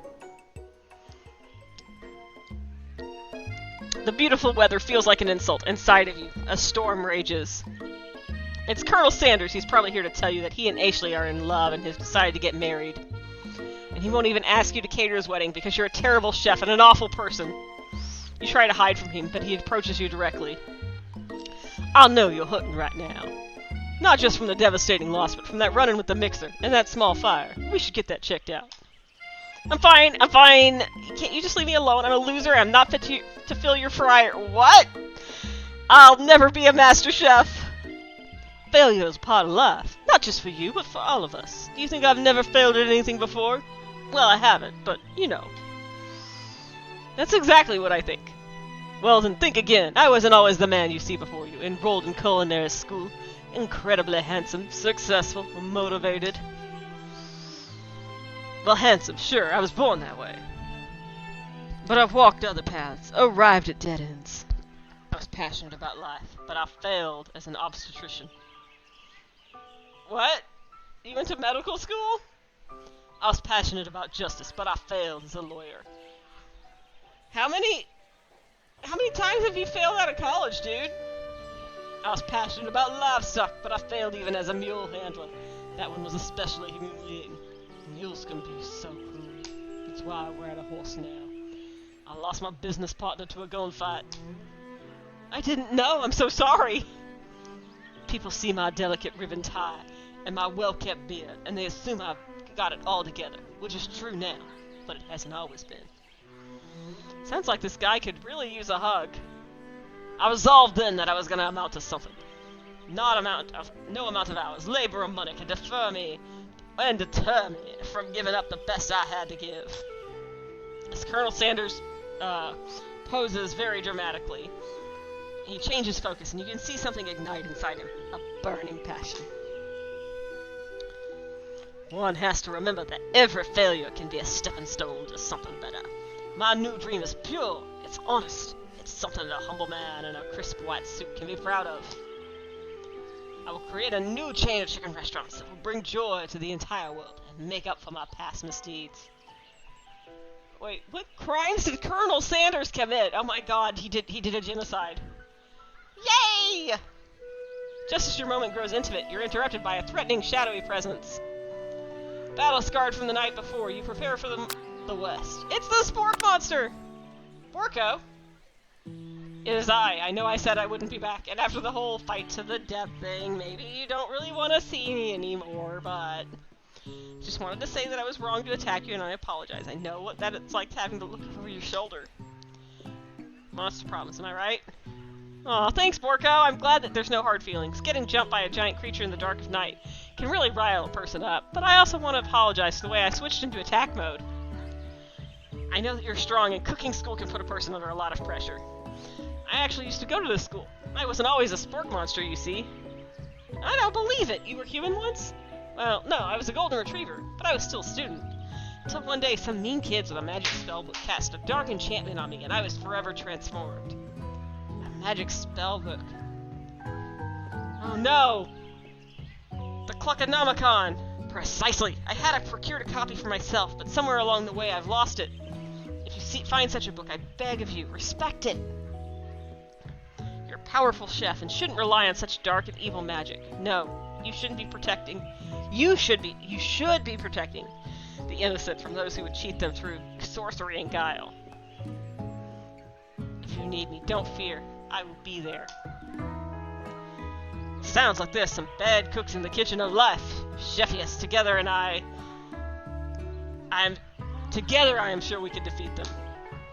Come back to my hideaway, and we can discuss. A personal invite to his, secret hideaway. You can't imagine what Colonel Sanders' home must be like, but it sounds like you're about to find out. Griffin has gone outside to bark at the fireworks. Stepping inside Sanders' home, surrounded by his things, you start to feel a special bond with him. Looks like you lived such an exciting life, Colonel Sanders. Every day can be an adventure if you approach it with the right attitude. Long ago I made a decision to never stop searching, never stop working, never stop imagining. Have you been working through on any new recipes of your own lately? I'm always excited to talk about food with another ambitious chef. What? What is that, Griffin? Well, there is something. It's just a side dish that that I've been tinkering with, trying to find the right balance of flavors and textures. I'm not sure I've nailed it yet, but I'm close. Colonel Sanders' eyes perk up as he starts to wonder what dish you might be describing. I think the plot twist of this is that Colonel Sanders is going to steal all of our recipes and use them to open his restaurant and leave us poor. It's meant to pair with something spicy, or something crispy. Both, perhaps? Now you've got him right where you want him. Should you reveal your new creation or keep it a secret just for you? I think we'll reveal it. You decide that you're ready as you'll ever be to share your original cooking with Colonel Sanders. Before you can talk yourself out of it, you decide to dive in head first. You reach into your lunch bag for a special dish that you've been keeping on ice all day. I present to you my original coleslaw! The shredded cabbage glistens in the light of Colonel Sanders' luxe hideaway. Magnificent! Together you chow down on the creamy slaw until just a spoonful remains in the bowl. Do you mind if I hold on to this last bite? I'd like to have it around so that I can admire its taste later and think back on this moment. It's not creepy at all, sure. You could offer to make him more, but he seems really a sentimental kind of guy. Sure, why not? Please make yourself comfortable. I'll be back in just a moment. Oh god, is he gonna come back naked? No, he can't. This is a corporate game. You realize now would be the perfect time to do some snooping. Around the room, there are various items that you can look closer at. Each item seems to radiate memories and emotions. Tap on an item to discover more about the Colonel. Gaze out the window across the vast mountain lake and the range beyond. Oh, because I clicked on it. No! Oh, hey! It's our friend! The ghost of student pops up. Are you thinking about heading out to the world on a quest to avenge my death? Wait, what? I've never learned your name. How would I avenge you? I can just tell you my name right now. It's... Can't you see me in the middle of something? You open the window and crack. Oh no! Ghost of student! You notice a very realistic stuffed chicken sitting on a corner table. When you pick it up, you realize it isn't stuffed. It's real! Taxidermy? Must have been important to Colonel Sanders when it was alive. Little note clipped to the chicken's foot reads, "The true state bird of the great state of Kentucky."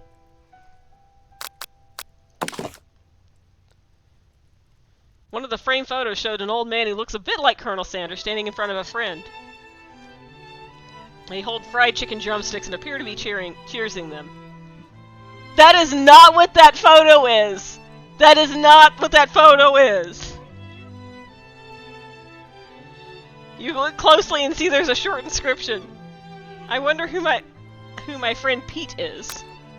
The photo appears to be Colonel Sanders, except he's an old man visiting the pyramids of Egypt? Maybe this is where he discovered one of his secret herbs and spices before he traveled back in time?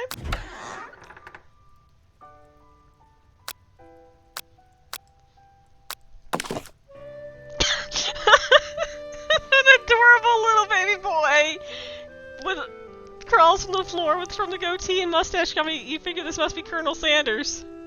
That, or maybe it's the drumstick he seems to be waving like a rattle. Who frames a baby picture of just themselves? Probably the same type of person who would make their own face the logo of the company who founded, am I right? The large urn sitting on the pedestal. There's a plaque on it. It's dusty. When you wipe it off, you can read the inscription. Here lies the ashes of all my past careers and business failures. Poor guy. That must be where he keeps the secret recipe. Oh. What number is important to Colonel Sanders? Then it dawns on you. 11! Can chicken be prepared sashimi style?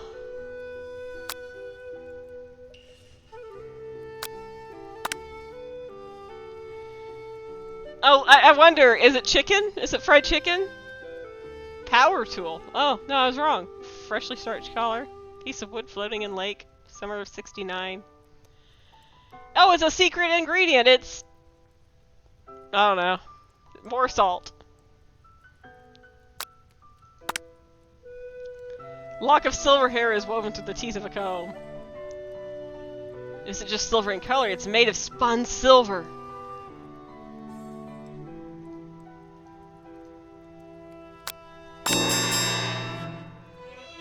I find a row of Colonel Sanders' signature white suits hanging within. You take one off. What? What? Why? Why? Why? We're in his house. This is not right, game. It's a bit big for you, but it's soft and comfortable. You give yourself a deep hug. No! No! No!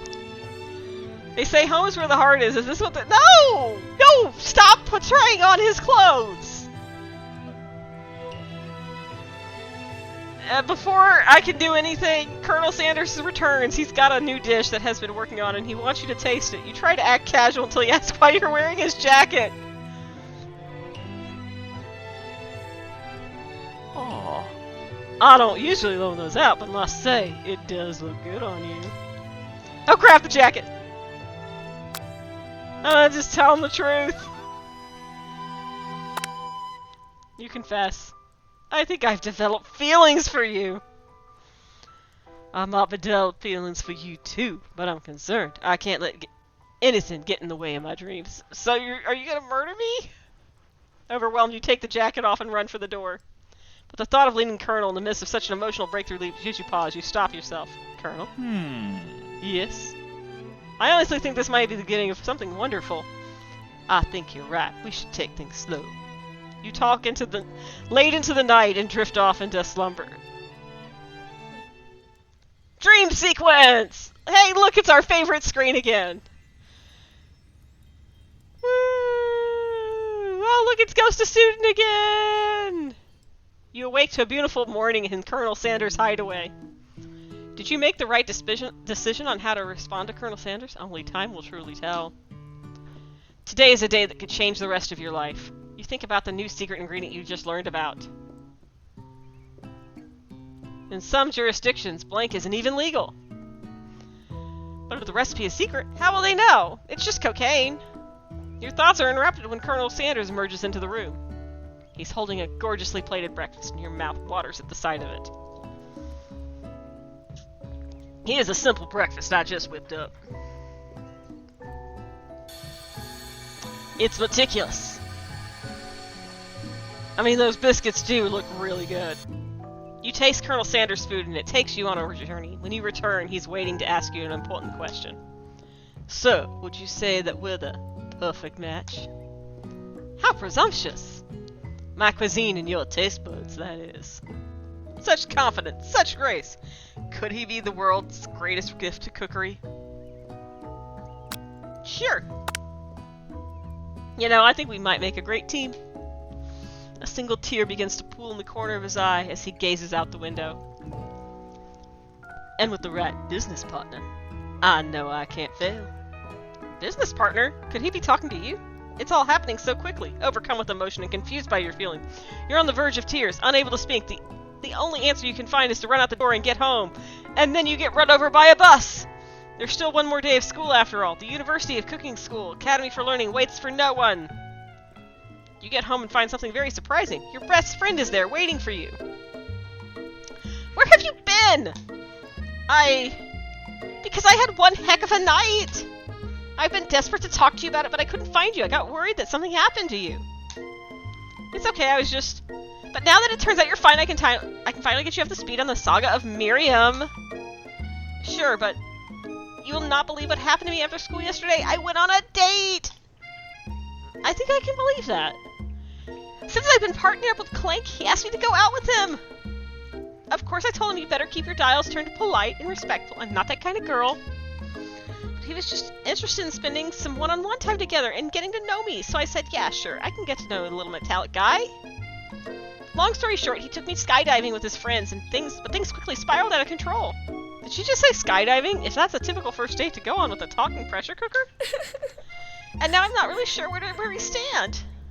You don't give Miriam the time to tell her whole story, however. Bottling up the details of your own night is just too much to bear.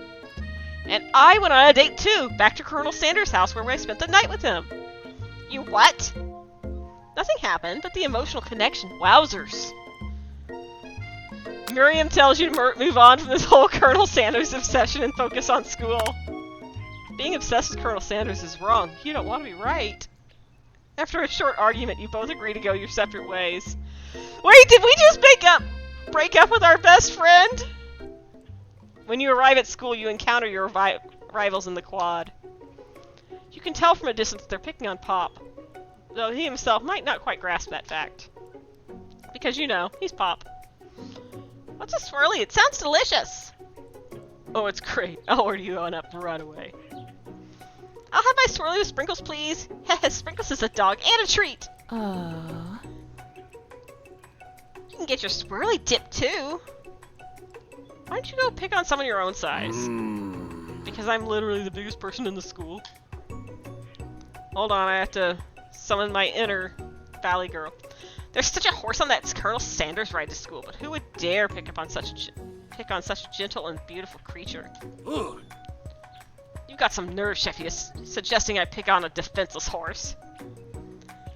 Now you're twisting my words around, and I won't have it! You clench your fists, but the injury from yesterday's mixer accident makes you wince with pain. Doesn't look like you're gonna cooking on like that. Might as well just give up. I'll never give up! Not ever! The game has locked me into not giving up on it. I'm sorry that the fireworks are popping off, Griffin. Just let the medicine take you into oblivion. I am getting the saddest look right now.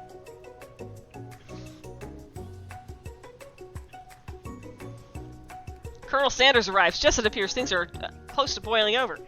A naturally intuitive person, he senses something has been going on. Is everyone excited for the final day of school? Jeffius, how's that hand feeling? I'm sure you'll be back in fighting form by this afternoon. Uh-huh. Aren't you concerned about my hands, Colonel? Yesterday I almost broke a nail winning so hard. Technically, I don't believe a winner was decided, but your presentation was quite impressive. What's he doing complimenting her? God, you spend one night at a guy's house, and he just throws himself at the next floozy. But what about the flavor of my delicate, warm, gooey chocolate sauce? Yeah, I would make that face too, Colonel. It was clear you're passionate about how your food is received. It's a lot of words to say it was bland. Excuse me, Sheffius, I'm more than capable enough to speak for myself. Maybe you can tell me more about your thoughts as we walk into class, Colonel. I'm always interested in discussing the fine art of fine foods. See you inside, Sheffius. Annoyed by Colonel Sanders' inability to see Ashley for who you know she really is, you walk across the quad to get some distance. In an attempt to distract yourself from how slighted you feel by that interaction with Ashley, you take out the spell book you recovered yesterday and start flipping through the pages. Well, what's that book? It looks like bad news. I know that we broke up as friends, but I'm back now. It's just something I found lying around. It would appear to be some sort of grimoire, but I don't really believe in that magic stuff. A grimoire? Like the spell of books? I don't know. Who would spend so much time decorating a magic book if it weren't really powerful? I can think of one surefire way to find out. What am I doing? You open the page covered with arcane warnings. Cast only in case of extreme emergency, it says around the edges of the page. Well, I don't want to cast that. I could use a spell here. It says it'll erase anyone I choose from all of my memories. If I scrub out Colonel Sanders, it would probably help me focus better on the upcoming final exam. That is way drastic. Couldn't you just do something a little else, like anything else? Not rooted in dark magic? Maybe tie a string around your finger? Okay, fine. It is drastic. But desperate times call for desperate measures.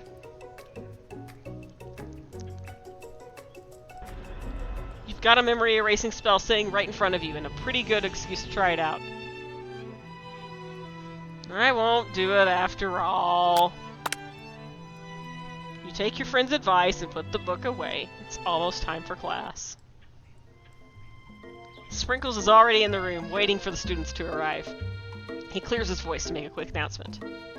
I want you all to know I feel something of a dog moment coming on, but I assure you it's nothing to be afraid of. His cute little nose scrunches up and he begins to breathe quickly. Oh no! He must be hungry. Reach for some old homework to give him a snack. Dogs can be rather unpredictable, especially Sprinkles. Wait to see what happens. He must be hungry. You reach into your backpack and grab some homework from last semester that you forgot to turn in. Sprinkles immediately goes for it and gobbles the sheet of paper like it's a piece of fresh chicken rawhide. I apologize for the outburst. I know it seems cliche, but not much in this world satisfies like ungraded work. My, Sheffius, were you studying something with cinnamon?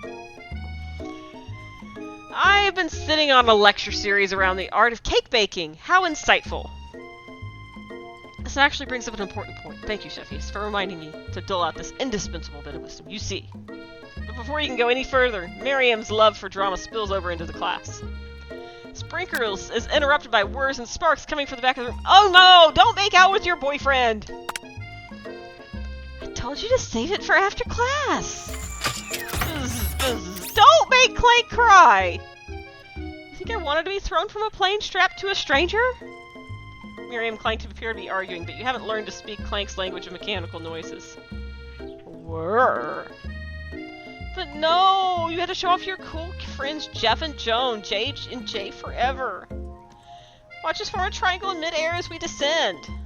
Triangles are the strongest shape, don't you know? Bzz, bzz. Yeah, well, that doesn't make it a great date. Weep, whirr. And take Jeff and Joan with you. You can hold hands as you pedal down the mountain over a cliff for all I care. Sad beep. No, don't make him cry! Clank begins to shudder. Steam pours out of the gaps in the panels. And a loud ding stops him in his tracks. Beep. No! She killed Clank! No amount of seasoning is gonna make me want to eat that, Clank. Oh no! What is happening? Okay, game, I'll look at it in a second. I just need a moment.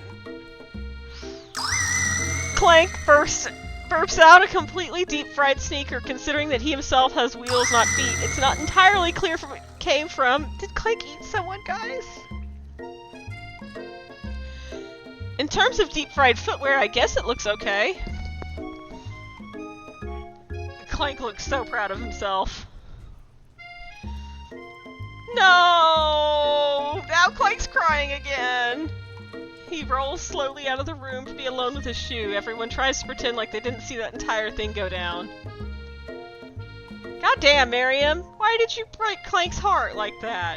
Nothing like a loud public breakup to cast a pall over the final day of school.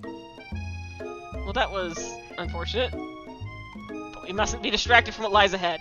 The final competition showdown challenge exam. TM. I'm still working on the title, but I think you get it. Test time approaches. See you all in the arena. But before you can think around the upcoming competition, there's a very beautiful soul nearby in need of a pep talk. Hey Miriam, you okay? Okay. I'm so mad I could smash my tiny mug, spilling several droplets of hot cocoa all over the floor. How could he embarrass me in class like that, in front of everyone? Her tiny cocoa is a delicious treasure, so you know that this breakup is no joke. Even if the source of her frustration is such a silly boy. I know that you know this, but I'm gonna say it out loud. You don't need anyone. Not me, not Clank, not the world.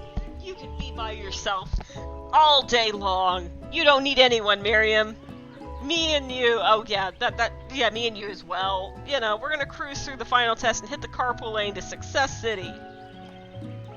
Miriam brightens up, imagining the wind whooshing through her short bangs, but she hesitates to embrace the feeling all the way. You're not gonna saddle up on Colonel Sanders' stallion? No, don't say it like that! And ride off into the sunset without me? Of course not. Well, maybe sort of, but I'm not sure there's a pony out there with your name on it and a big ranch for both of us and whoever else we want to bring along. And maybe you and Clank could get back together. If it's not Pop or Clank or anyone else you meet today or tomorrow or this whole year, so what? You're a special person who shouldn't settle for the first someone to show a little interest in you anyhow. Miriam gives you a big hug and wipes the tears from her cheeks. I should really review my menu for today. I'm gonna make a very special soup, and I bet the professor dog is gonna love it up. While you were pep talking Miriam, you completely missed lunch, but that's okay. She had a better idea of how to spend the time before your exam. You've decided to head to the arena early to practice a dish.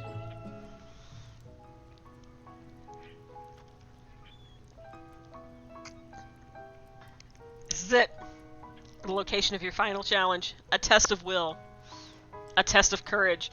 How has this been 2 hours? A test of talent. And a chance to beat the pants off of Van, the supposed man-man, and his eviler counterpart, Ashley. As planned, you begin to run through a quick test of a recipe you've been working on. Chef Yeast's famous chicken pot pie. After practicing for months, making this dish comes to second nature to you, and you're able to quickly get a fresh pot pie in the oven. God, that sounds good. But as soon as you do, your cram session is interrupted by Colonel Sanders and his instant cherry petals. Sheffies, what are you doing here? There's still time before the final exam. Oh, just taking it all in, you know. I'm big into visualizing success. I'm looking at my station, picturing victory. Pot pie has begun to bake, and the smell is slowly filling the space around you. Visualizing, huh? That's too bad. I was hoping you were here cooking something delicious. You'd usually happily share your food with anyone who is hungry, but the last time you let Colonel Sanders get in your head, it cost you a cook-off.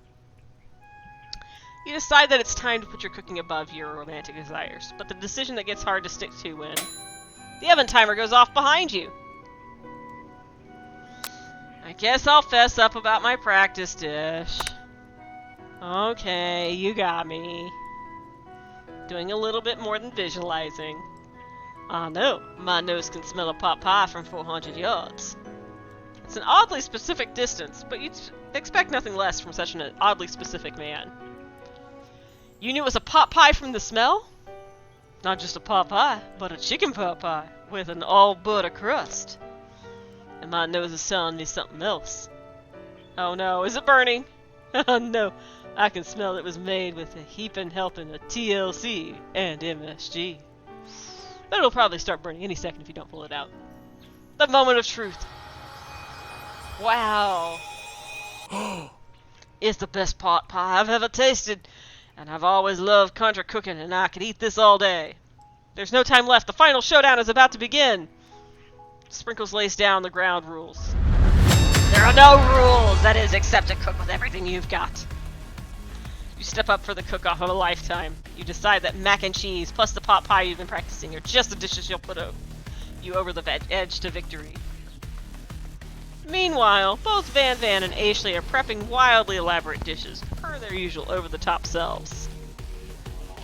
Miriam has her giant magnifying glass and several sets of tweezers. She's definitely prepared for going big, going small. Colonel Sanders seems to be harnessing his 11 herbs and spices, but he's trying to find a way to improve on something perfect. His original recipe fried chicken. I don't know, if he's going to make extra crispy, Colonel, I'm going to tell you, the original recipe's the best, and the extra crispy is just kind of lame. The intensity in the room starts at a full 10 out of 10, with a frenzy of action. Everyone is calling out really cool special cooking news as they prepare their food. Wow, this is getting serious. Colonel Sanders batters his chicken as it levitates through the air. Egg wash! Miriam furiously injects ingredients into an itty-bitty pot of broth. Best friend Baster Blaster! Van Van flexes his pectorals as he chops open a sea urchin. Let's rock and roll! Ashley scoops her pastries off the tray with lightning speed. Shallow personality spatula! Even Clank gets in on it. Wait! Clank, you actually have a voice? 5-dial pressure chicken cooking technique. Wait, when did Clank learn to speak English? It's a singularity, as was foretold! We must let it happen or the appliance uprising will take us all! Self-destruct. Van Van quickly unplugs Clank and rolls him out of the back door of the arena. As you frantically prepare your dish, you notice Ashley has her spellbook out. Is she going to use some dark magic to turn the tide? Oh no, it's the... I forgot what I call it. It's a Necronomicon! You've got a book of your own and you're desperate not to see her win another battle. Should you take this opportunity to fight magic with magic, even if it's almost certainly evil magic? We'll do it the hard way. Who needs magic when you've got passion? I'm gonna do it the hard way! Colonel Sanders sees that you've chosen to win on your own terms, and he gives you a subtle wink from across the room. I believe in you, Shephius. Miriam notices too. Aww. And I've always believed in you, Shephius, since we were little kids, because I'm your best friend forever! You turn to notice that Miriam is at your station cheering for you. Miriam, what about your dish? If you're here for cheering, who's cooking? Tiny food, short cook time. I'm actually already done, so I thought I'd help you. Oh, that's sweet, but Miriam tosses a handful of spices directly into your boiling noodles. Uh-huh. It's a secret ingredient! No, not the cocaine! However, she doesn't know that you lied and the ingredient was made up. And where in the world did she get Eye of Newt from? The boiling pot explodes, spinning Miriam flying backwards. The watery noodles begin to swirl in the air, bubbling the dish up into a dark cloud that thickens and congeals before your very eyes. It is I, Steve, the spork monster. Wait, I thought your name was, Borko. Yeah, what happened to Borko? You're not here to battle me, are you? We spork monsters are many. I think Borko had the day off, but you have conjured Steve, and I hate to battle. So I'd say you're doing pretty alright. Oh hey, you're in the middle of a cooking competition. I love this stuff. It's better than TV. You crazy kids and your culinary skills really impressed me. Mind if I hang out? I'm sorry, Steve, but I'm kind of in the middle of something. Do you mind? Steve the Spork Monster, notice that you've got a grimoire stashed beneath your cooking station. I see what you're up to. Crisscross some magical items and accidentally summon me, huh? You guessed it, sorta. If you're here, would you mind tossing some fresh noodles into a pot of salted water? I'd love to. I always wanted to be a top chef, actually. You know, when I was a little spork pup back in the old country, you can feel Spork Monster winding up to tell a very long and involved story. You don't know exactly where they came from, but it seems like it was probably lonely there. Actually, you know what? Maybe you should watch from the stands. I really need to focus on this competition. I understand. It's kind of like the time in monster school that I had fallen asleep during scare texts when I woke up. You toss a serious look at Steve and he takes the hint. Never mind, I'll tell you later. Good luck. Having suffered this huge setback, you don't know how you could ever win. I think I'm gonna just give up and drop out of culinary school. You know, it's really hard, guys. Alright, fine. I'll just summon extra power deep within myself. I can do this! I have what it takes. I came here to win. Your hair turns mac and cheese orange as culinary energy flows through your body. My heart's pure. My hands are steady. My taste buds have been preparing their entire lives for... Yes, Shephius, you're the chosen one. You will avenge me. The power you'd been summoning immediately fades back out. You interrupted my inspiring monologue. Sorry. My heart is pure, my hands are steady, my taste buds have been preparing for their entire lives from this moment. I will show the world my cookery. You begin to levitate off the ground. Energy courses through your body. You know that with this power, you can do anything. Except turn back time, which would be super useful because while you were powering up, your chicken pot pie overcooked in the oven and can't be served. Don't worry, dear Shephius, you may have suffered some setbacks, but it's all not lost. Impressed with your fortitude, Colonel Sanders decides that you've earned his support. I've been watching you today, and I must say, I'm truly impressed. You've been thinking on your feet, rolling with the punches. He steps up to your station and stands right beside you. I'm here to help. All you've managed to do is make mac and cheese, and time is almost up, so you're gonna need it. But Colonel Sanders, what about the test? What'll happen to you? What about the rules? Following the rules has never been my thing. I follow my heart. What a guy. Colonel Sanders unfolds a delicate white towel to reveal the most delicious fried chicken tenders you've ever laid your eyes on. And besides, sometimes unexpected combinations can have surprising effects that surpass their individual efforts. Are you suggesting, if we combine forces, we can form the perfect food union? Wait, are we gonna, like, make the mashed potato bowl? Is that what's about to happen here? Because we haven't made mashed potatoes. Time's up, students. With time expired, it's the moment everyone's been waiting for. You must now prepare to present your dishes. A handful of students stand tall, but the class seems incomplete. It seems we're missing some students. Pop? Clank? From off screen, you hear a pure and innocent giggle that can only come from one student. I'm flying! Sounds like it's coming from that broom closet over there. Miriam, would you mind? Inside the closet, you see Pop hanging on a broom hook by the elastic of his underpants. Pop, get down from there right now. Let me guess. Did Van have something to do with this? When someone asks for a wedgie, who am I to refuse? I thought a wedgie was a salad. Looks like Pop is eliminated from the challenge, seeing as how he didn't cook anything. I can't feel my legs. May I be excused? Sure. You kids and your pranks, I must say, it's not the worst prank in UCSAL history. But it's not exactly yearbook material. Wait a second, pranks. Clank! Where did that pressure cooker roll off to? You wait to hear a signature whir, beep, or other onomatopoeia, but there's none. Somehow you must have gotten unplugged, I guess. We'll have to figure that out later. That leaves only 4 remaining students. Please collect your final projects. Yes, it has been a long semester. All 3 days of it. 3 whole days long. But after days of hard work, the time has come for me to eat. Miriam, please step forward. Now describe your dish. I've made tender udon noodles and savory soup. My word, it's so delicate. Is that a teeny tiny Tommy I spy floating in this itsy bitsy bowl? Yes, chef! Please call me Sprinkles. Chef is my father's name. Yes, Sprinkles. And some green tea made from baby leaves I picked myself. Sprinkle carefully sniffs around the dish before opening his mouth and letting just the tip of his pink dog tongue dip into the bowl. Sublime. Would anyone else like a taste?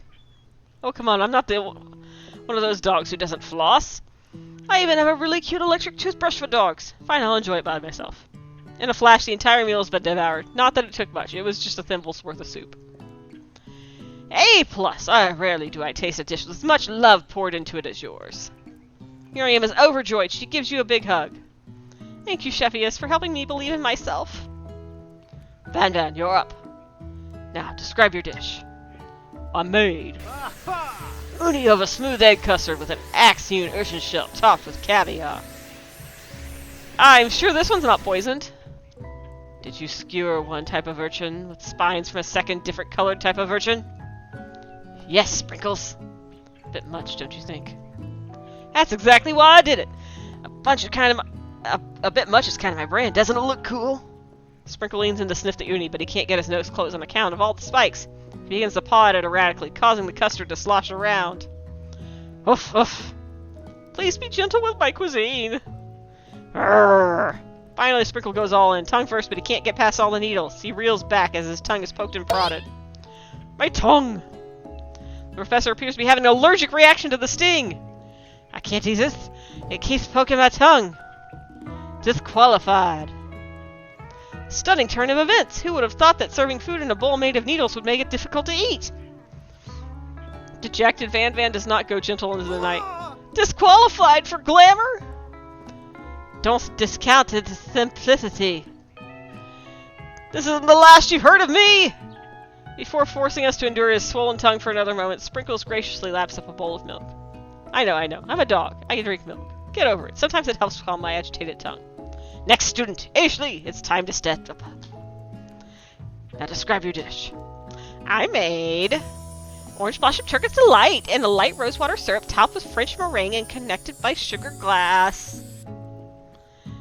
That actually doesn't sound too bad. Indeed, it was quite delightful. However, I'd like to ask you please refrain from eating it or attempting tasting it anyway. It's very fragile and meant to be a display piece. Don't eat the food. At a cooking school? Got toast in your ears or something, Chefius? I told you it's a display piece. Actually, I must say, it is beautiful. However, this is a cooking competition at a cooking school. Yeah, which is why I cooked it and did an extremely good job cooking it, too. I didn't realize that we were having an eating exam. If I wanted to be judged on eating, I'd go to College of Eating School for the Hungry.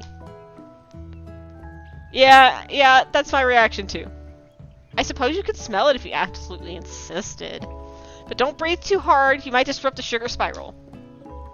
If the food cannot be eaten, it cannot be judged. You are disqualified. Rage overtakes Ashley, and she finally cannot keep her two-faced routine up. You wouldn't know high-end cuisine if it cooked you! And with that, Ashley storms off to rededicate herself to being the best. But this time without being shackled by trying to be fake nice and liked by everyone. This isn't the last you've heard of me either! As this class gets much smaller, I'll be teaching myself. You and Colonel Sanders, the final cook, step up together. Two chefs. What began as a bowl of delicious mac and cheese has become something else. He examines it closely, sniffing and eyeing the bowl. Wait, we made a mac and cheese bowl, but that doesn't exist at KFC! I don't have a good feeling about this. Somewhere in the room, a literal drumroll plays. Just when I thought I'd seen everything in this kitchen, you give me this thing. And completely blow me away in my 49 dog years of life. That is an old dog! I've never tasted anything so delicious and perfectly balanced. It's so delicious, in fact, that everyone passes the class. You pass, and you get a pass! Everyone gathers around and partakes of the mac and cheese bowl. They all seem to transcend this reality into another dimension. You win! Together, you and Colonel Sanders have made a new menu item. The menu item is so impressive that even Van and Ashley are drawn back in by its magnetic fragrance. When they gaze upon your mac and cheese bowl, they admit that you are indeed an excellent chef. Sprinkle declares that you have passed. Everyone has passed. There were supposed to be more battles, but come on, how could they be better than this one? Now that the school year is complete and everyone has graduated, the students return for one last assignment, to get their groove on. The cafeteria has been completely redecorated in order to serve as the site of the school's graduation dance. It's so beautiful, oh my god. Compared to the massive high-tech cooking arena, the humble decor seems downright cute and cozy. DJ Dog in the house! Ow, ow, ow! You knew that Sprinkles was a master chef, but also a world-renowned turnablist? Who says you can't teach an old dog new tricks? Van and Ashley tell everyone they've committed themselves to righting the wrongs they did while they were the villains.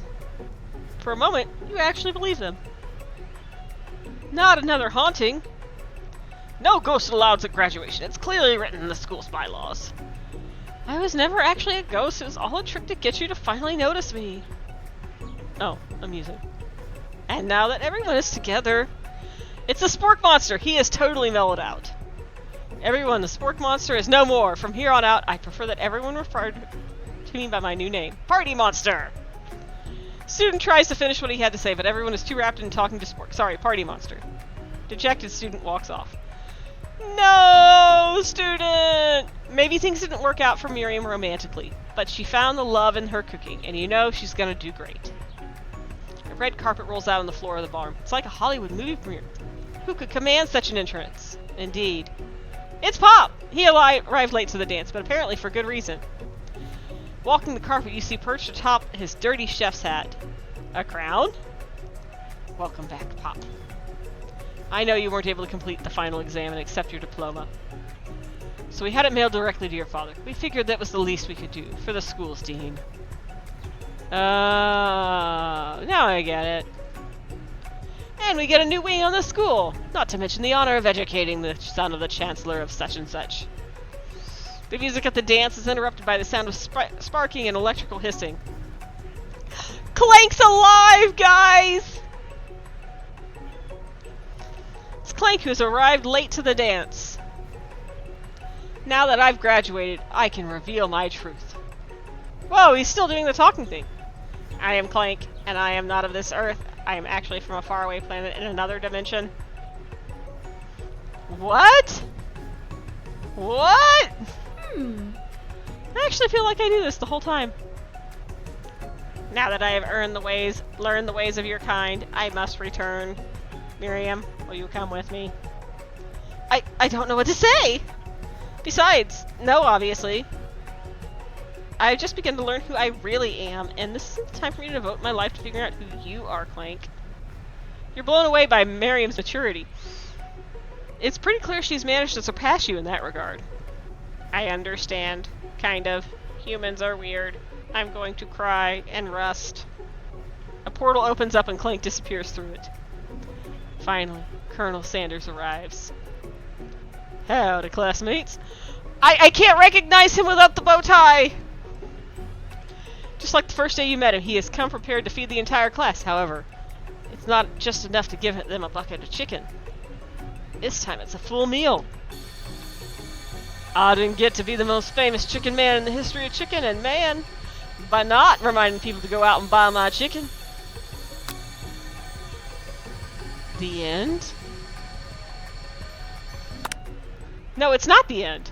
As everyone feasts on the delicious chicken dinner, Colonel Sanders finds you sitting at the edge of the dance floor.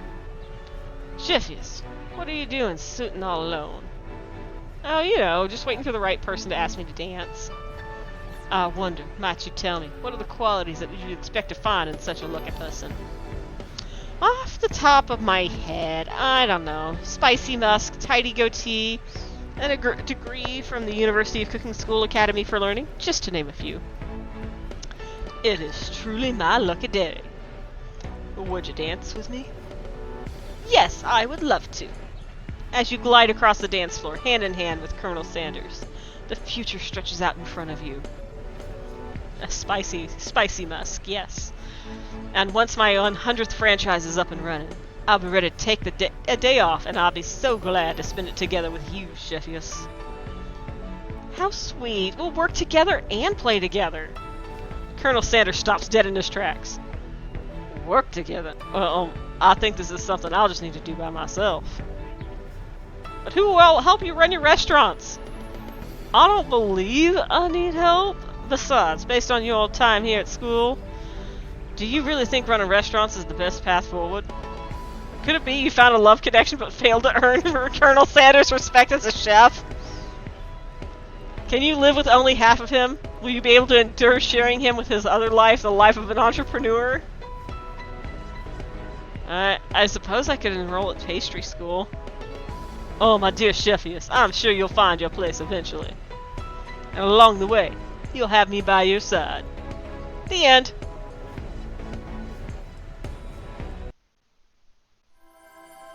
We did not get the secret ending. Your secrets, recipes, and feelings, Colonel Sanders, yeah.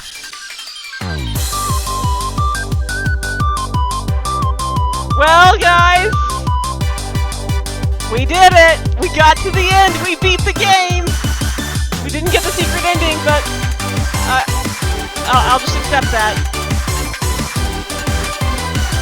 Did we think of what our backup game is? We have like an hour and a half left. I don't know, Tarako. I really don't.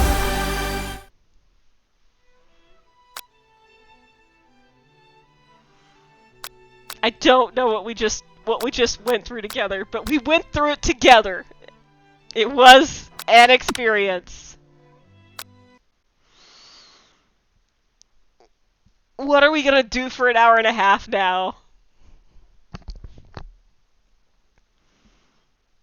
It's 38 minutes for you. Well, it's an hour and 38 minutes for me.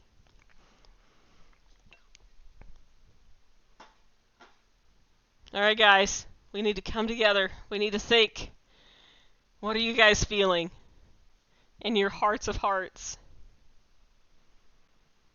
Yeah, all you East Coasters. Oh my god. Someone tried to suggest me a game, and I pulled it up on Steam. I was like, okay, I'll go take a look at this game, and then I looked at it and I was like, wait, did I somehow stumble across like a website inside of Steam? What the hell is this? I don't even know what it was called.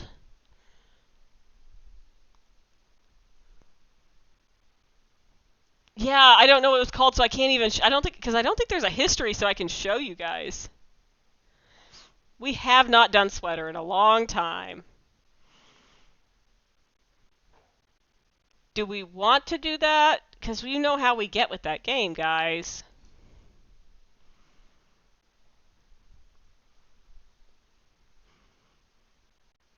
What would we do in Sweater?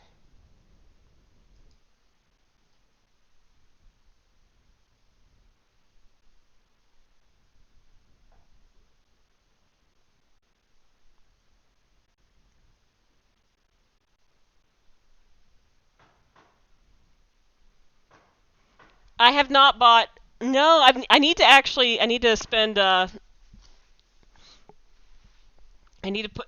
Someone gave me a Steam gift card for Christmas, and I haven't put it in yet. But I've been trying to narrow it down. I have not gotten that. What else? What do I have in my cart? Hold on, let me go look. Which I'm not sharing on screen with you guys. Sorry, because.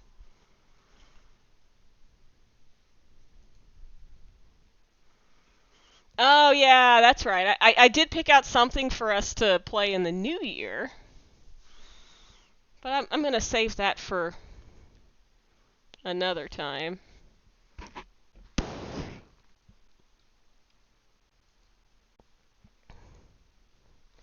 All right, hold on. I can pull my library up and I'll put that on screen.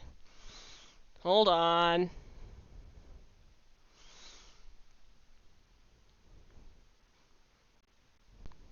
Okay. You guys can see all my games.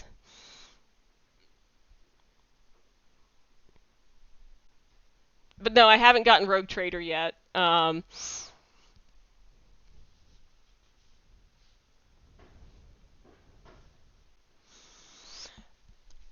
want to love Owlcat games. I do. I keep trying to play Wrath of the Righteous, and I like the story and the characters.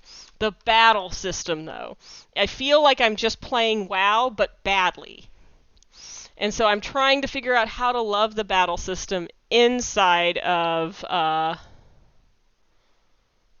just gonna uninstall this game. I think we've all managed to experience this, and we don't need to experience it any longer. Hello, Griffin. Do you guys want to do this again? We have Disco Elysium. I don't know. We never did finish Day of the Tentacle, did we? Locomotive. Why is there not a sequel of you already? Why do games have to take time to be made?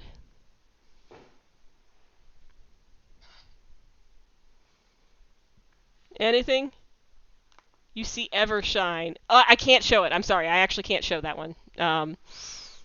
Legally.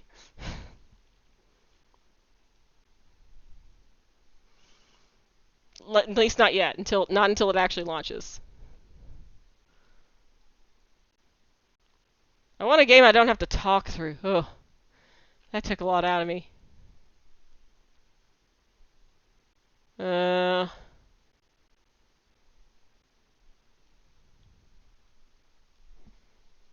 Yeah, alpha rules and all.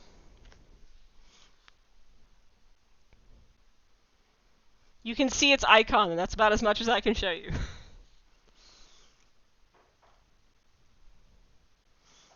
I could show you guys Sunless Sea.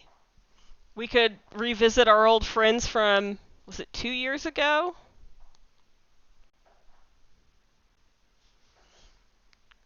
Coral Island's cute, but it is such a Stardew Valley clone.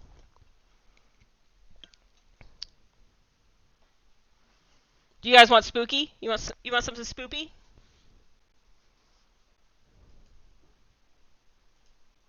Here, we'll play this, unless anybody thinks of something else.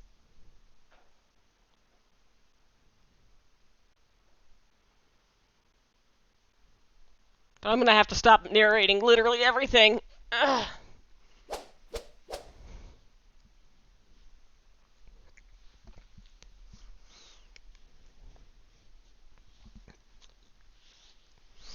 I'm almost out of my, Sunless Sea sounds familiar, yeah.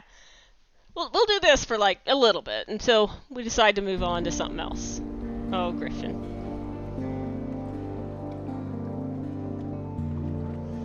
Still haven't bought that.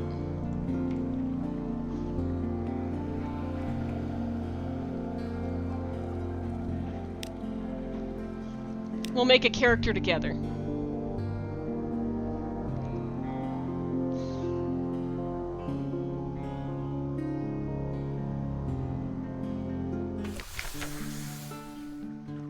Three decades ago, in the reign of Victoria, London was stolen by bats. Now it lies a mile below the surface. I need to change... Hold on. I realized I need to change the game on the on Steam. Hold on, one moment. Static. Since we actually launched something different. I say that and then I can't actually alt-tab out. The game won't let me. Well, we're just lying to people now. Anyway, now London lies a mile below the surface. It was dreadfully inconvenient for everyone, but it opened up a vast black ocean to you. Welcome to the Untersee, a past wreathed in shadows. Decide later. If you just want to get out to the Z immediately, choose this. Opportunities to visit your past. No, we're going to choose our past. Decide who you were and what you want to be. You're now in a lodge in a room above the blind helmsman. Who were we? Were we a priest who fell from grace? Were we a natural philosopher? A veteran of campaign of 68? A poet? Or a street urchin? I will, let you read through those really quick, as I go take a bio break quickly and get a refill. So, I'll be right back. You guys discuss amongst yourselves. Who do we want to be?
I came back from the bathroom, and Griffin had stolen my seat. Griffin, what if I bribed you with another sweet potato? Would that make life better? Would that work for you, son?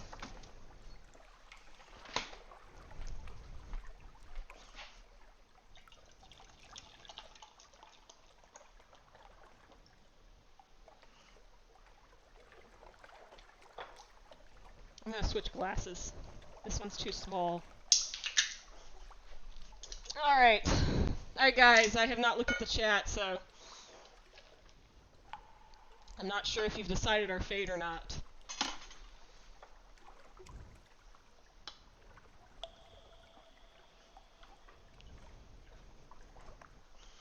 I wonder what kind of captain will we be?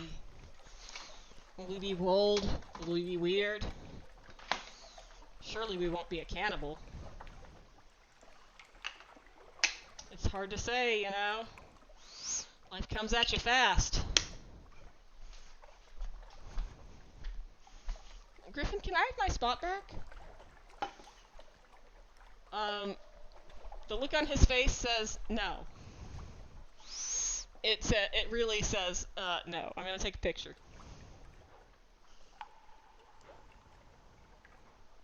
Alright, get down. Come on. Come on, Griffin. Move. Thank you.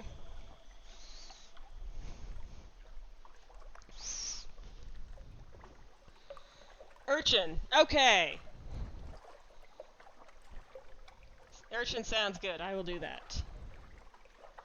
Alright, hold on. I'm just going to post this picture.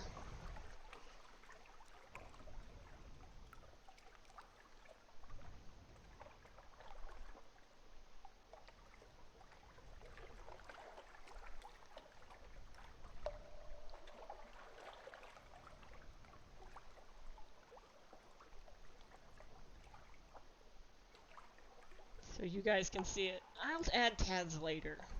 You're not my mom, Tumblr. Alright, Urchin. Your Urchin gang cast you out when you grew too tall. You took to the sea rather than graduate to larger crimes. The last big score was enough to buy a ship. This will give you a bonus to Veils, the skill of subtlety and evasion. Sweet. May we live forever. Low cunning on the high seas. Your friend, another Longshanks, knows a help of a little gunnery. Only a little, but she can see help. She can help. Talk to her to find out why she went to Z. We've gained some shit. Alright, someone's looking for passage. Choose an ambition. What does winning mean to us? Was our father lost at Z? We never knew him, but we've dreamed of finding him? We want to find and return his remains to London for a decent burial? Do we want to gather 100 tales, learn all we can of the Z, write a masterpiece and retire? Do we want to know how it is to be rich? Make a family? Or establish a private kingdom? How ambitious are we? Us former street urchins. Wealth? Wealth it is.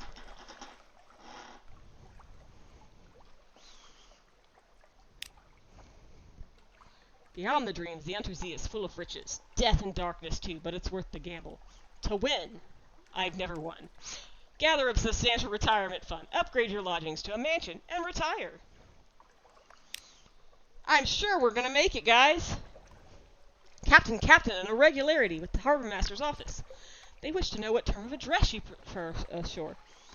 Are we madam, my lord, my lady, captain, my captain, citizen, or sir?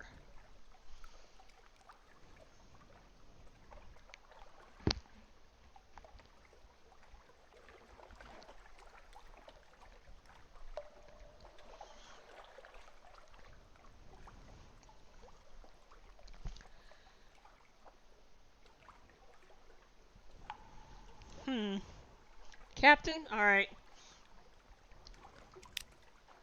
Captain it is. Alright. Choose our name.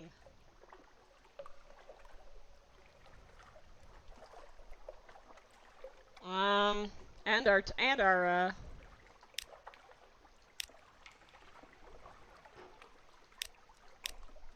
Are we Medusa? Is that our head? Or are we mysterious? And scientist? A writer? No, we're urchin.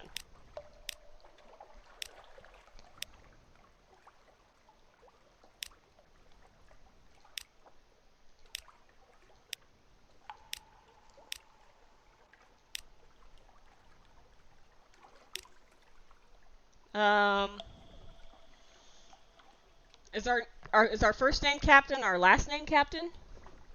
Are we Captain?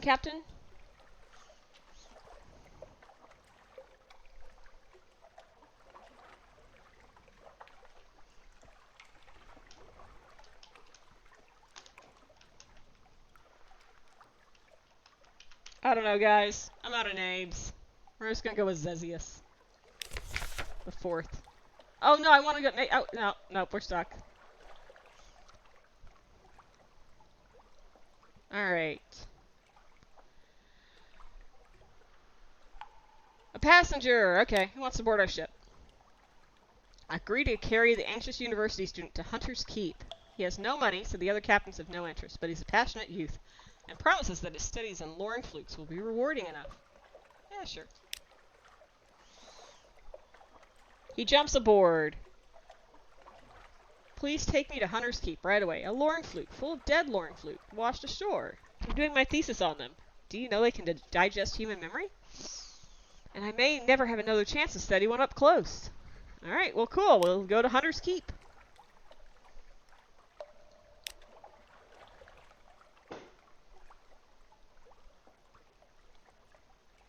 A Blummigan sits atop the crate, and they are clicking and whistling captains as they come near. We're gonna adopt it. I don't know what a Blummigan Gallivanter is, but we've got one now.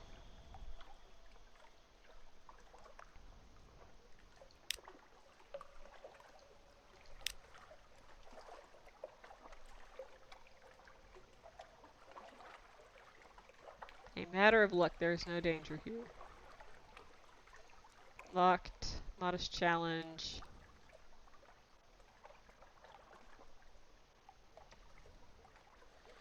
We'll take the tomb colonists too, why not?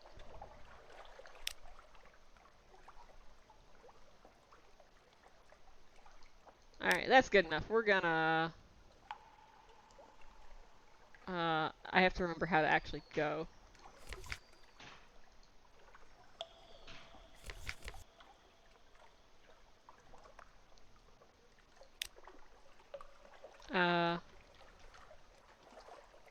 Launch E.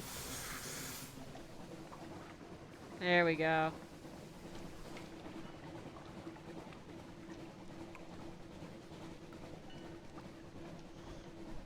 So have you guys ever played this game?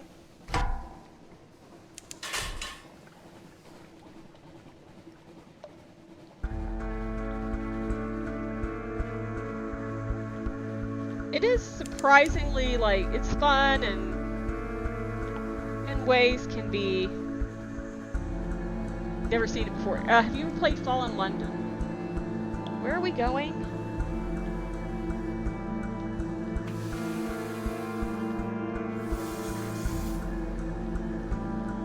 Where's the dock of this place? Oh, it's on the other side, that's right. So, it's kind of, if you've ever played Fallen London, it's set in the same world as that. It's very Lovecraftian. So, like, you go out on the sea, and then you've got sanity, or terror, hunger.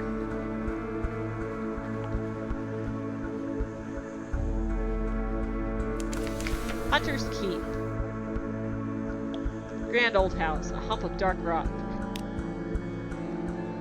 Inspect the Lorn fluke with the anxious university suit. Sure.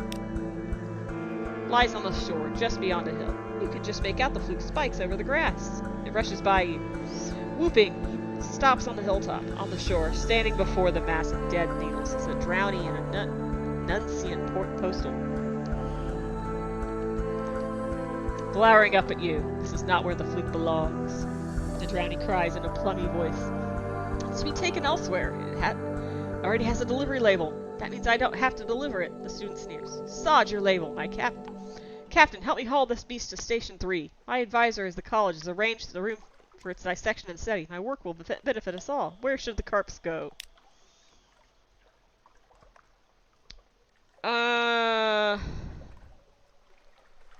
There's only one fluke. They can't both have it. Where do we want to take the fluke? The Lorne fluke. Do we want to finish our thing that we're being paid to do? Or do we want to transport it to Nuncio?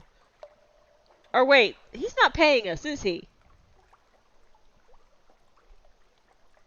He's not paying us, is he?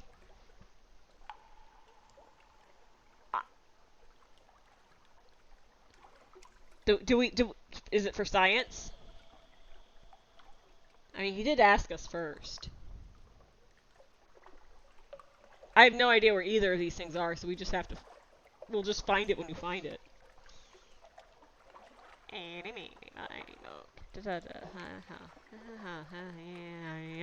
Well, I guess we're going to transport to Station 3. Loaded with extreme caution and bound for Station 3. It's very reluctant sailors. On your deck, the ancient student twitches with delight. I can't believe what we have. I'm just... His hand tightens on the railing. The drowny postman stares at you both. It's natural for corpses to grimace, but when the corpse is still alive, it's actively upset at you. It's additionally distressing. Oh, I'm gonna go present myself to the house. A maid with smoldering topaz eyes shows you to the parlor where 3 young women wait. A visitor, the youngest cries. Oh man, I should not have picked another game where I have to talk.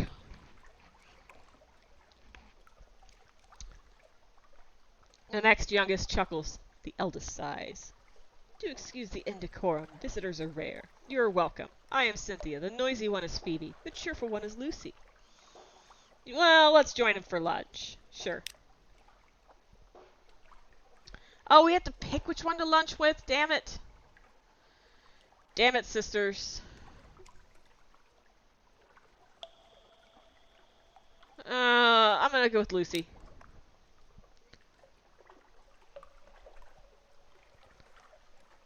She tells me a story about a butler, a pig, and an inheritance.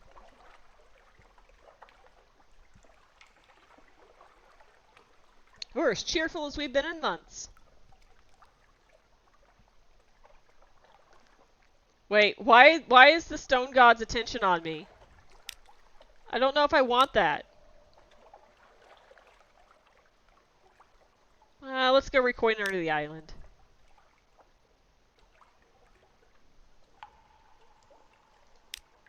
And we'll leave.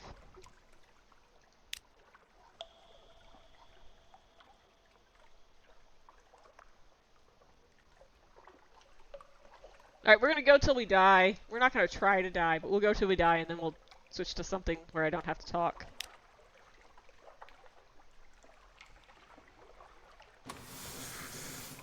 Alright, where's Station 3?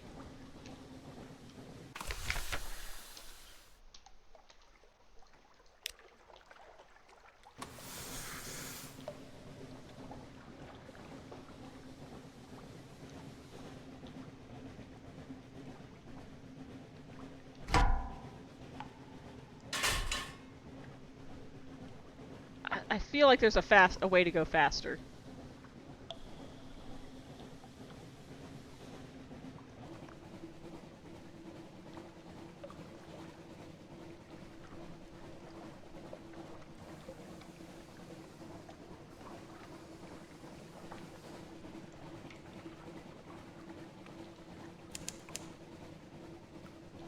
We discovered prick finger wastes. Sweet.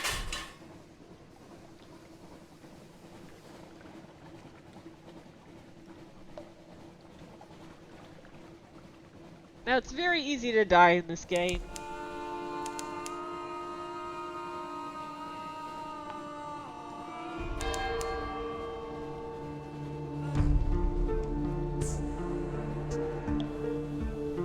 And then every single time you play, it kind of just changes.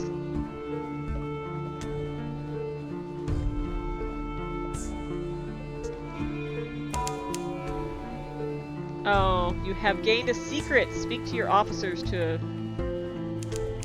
I think... to speak to my officers...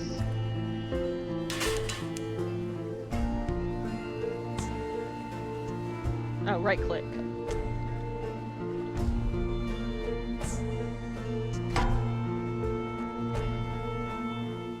Oh, it's that ship back there that keeps tripping it off.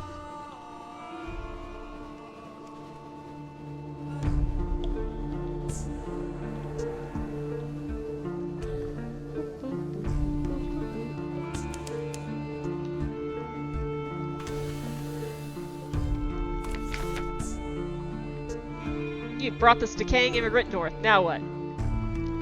Yanks off her bandages. She looks remarkably healthy for a tomb colonist. Not as dead as I look. I won't get ashore without your help. The consuls are looking at me at home. Is that a problem? Alright. Yeah, no, I don't care.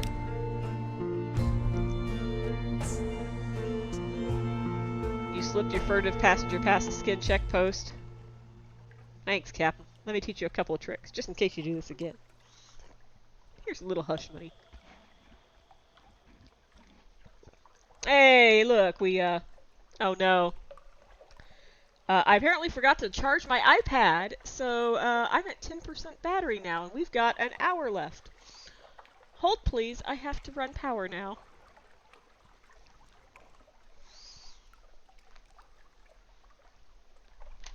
Let's see.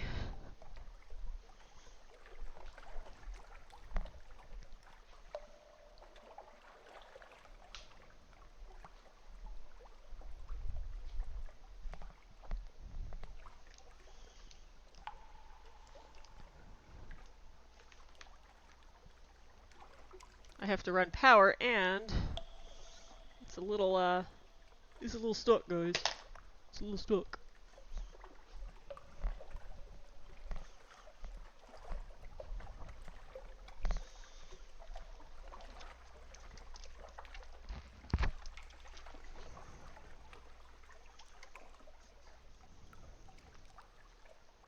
I already have power run. It just doesn't run very far.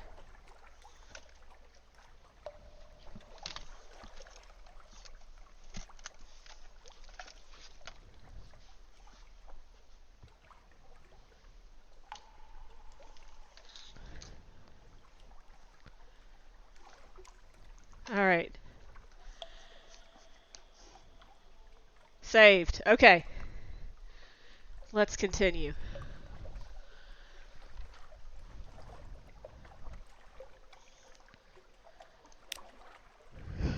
Let's talk to our... Speak. Alright, Captain. What do you want me to shoot at now? Longshank gunner's not the most distinguished of officers, but she'll do until you find someone better. Well, that's rude. Spinning a secret will improve your iron, but no higher than 50. What do you want from life? Khan's Shadow. She wants to go...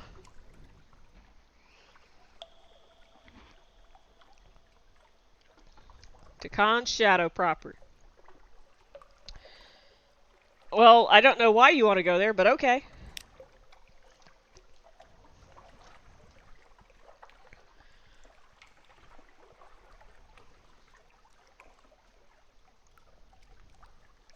Well, we could start a romance with her and she'll leave us. The gunner ran with the regiment, the urchin gang, who keep a cannon in a high clock tower. But the urchin gangs reject adults, and now she plies her skills at sea. From the way she stumbles over the story, she still misses them.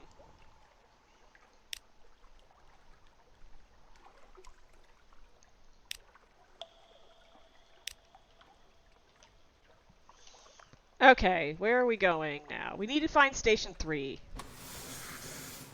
Which, I don't think it's north. I think it's south. Or at least it has been on other playthroughs. You know, we're doing good. We discovered Tana Chook. Looks like a swell place. We should vacation there.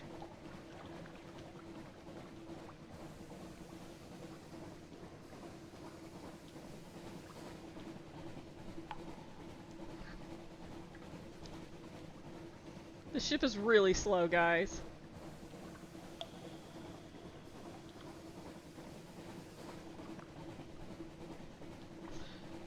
Why do we only have 8 out of 10?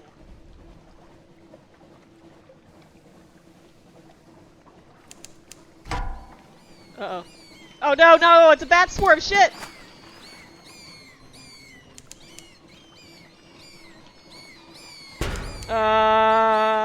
We may die. Run from the bats!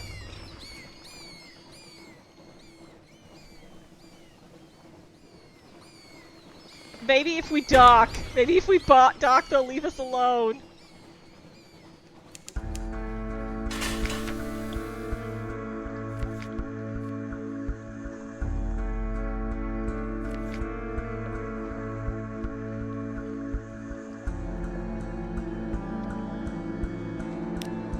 We have a ferret, guys.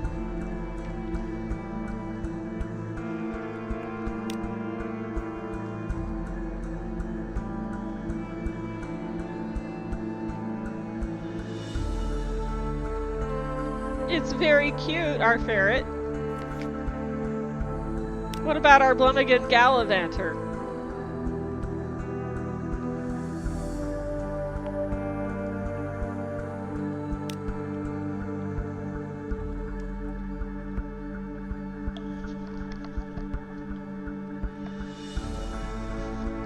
It's such a little rascal.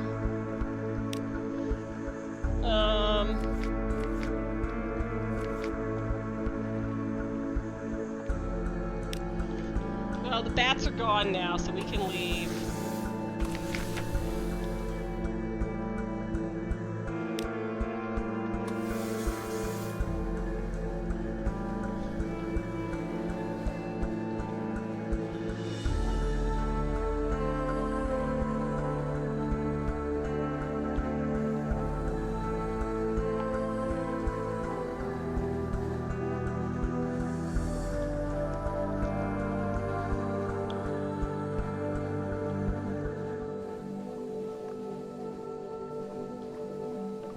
I guess we can go repair really quick.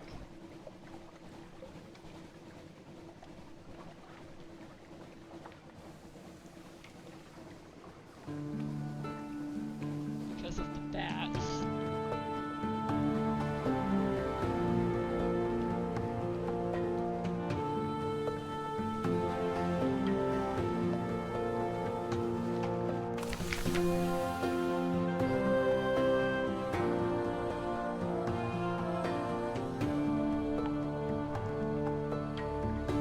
Yeah, I have nothing to hide.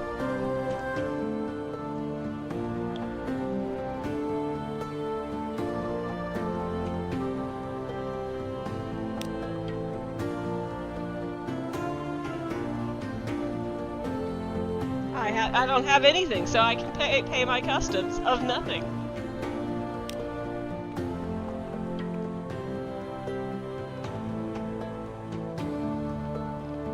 Are there messages for me? Did I get mail? Someone wants to sign on. Oh. Consider a special surgeon. At the respectable boarding house, even. The clattery air. Alright, cool.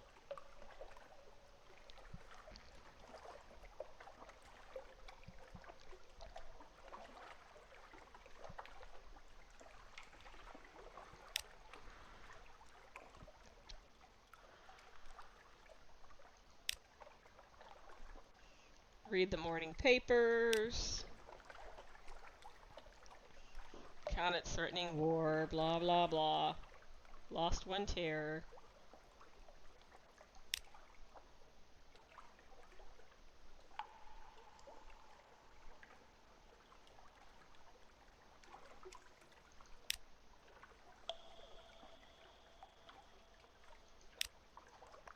Oh, we have to buy a room, I forgot.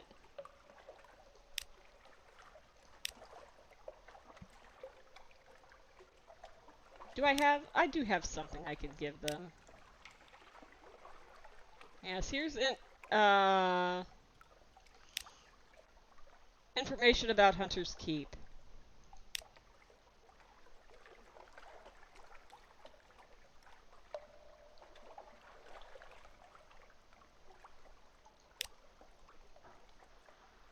Let's see.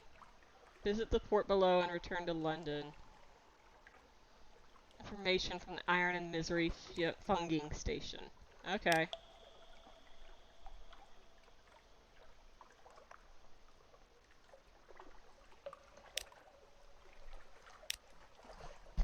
Let's see.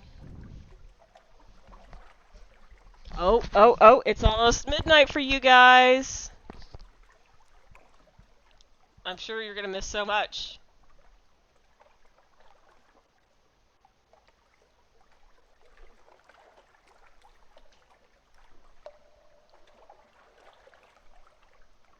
We're gonna go carouse while you guys are watching the ball drop.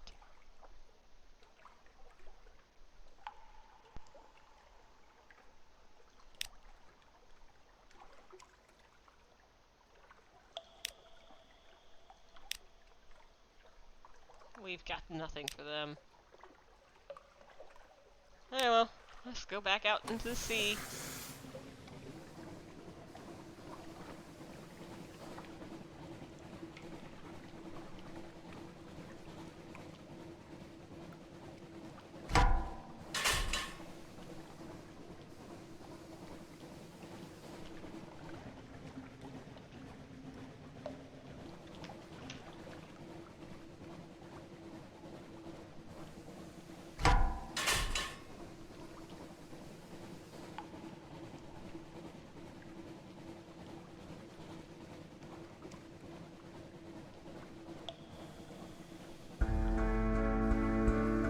Oh, I never did ship repairs. Oops.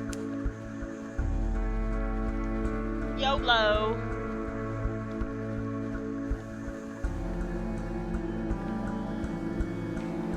What's the chance we're gonna run into a bunch of bats again?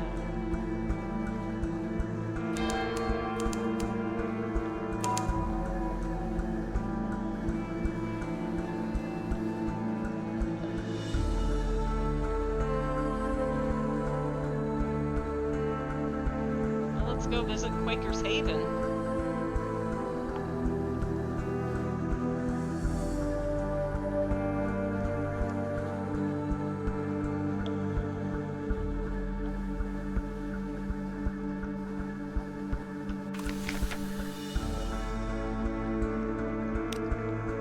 Simple fishing village. Explore the shore.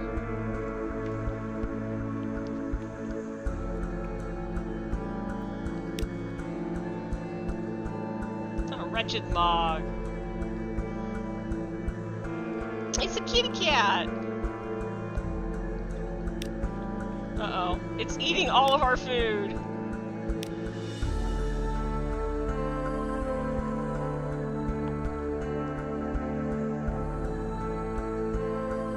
Remnants of a shipwreck. Oh, hey, look, we got supplies! With a box of biscuits. Yummy fungal crackers.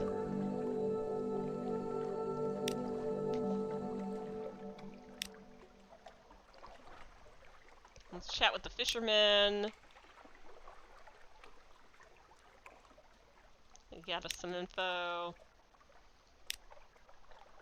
Some more supplies so we don't eat each other. We're good on fuel. We'll go. Head back out. And I think we're supposed to do something here on around the shore here.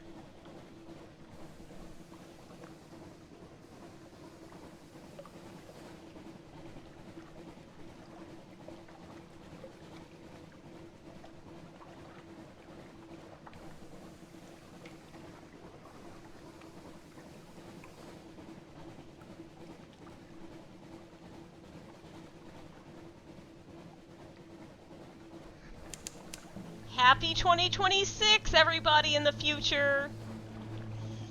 How was it? Oh shit. That's a big crab, guys. And we don't have anything to defend ourselves with, I think. I think I should have bought some. I kinda didn't.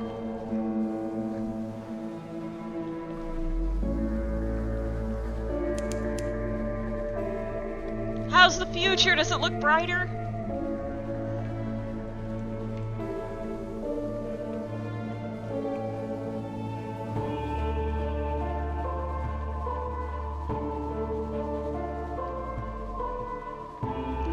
Ark with his fancy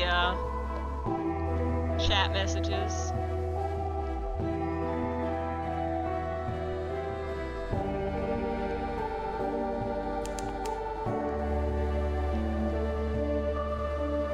Albertine Gates. Well, this place looks friendly.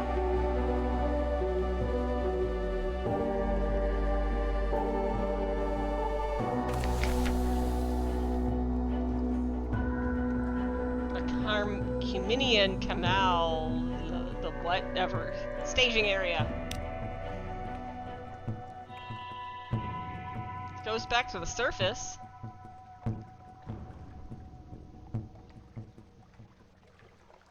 You know, I've never unlocked with Menace's Yearning Burning no more than 199. Oh, we need 22 fuel to go to the surface. I've never actually gone, I don't think.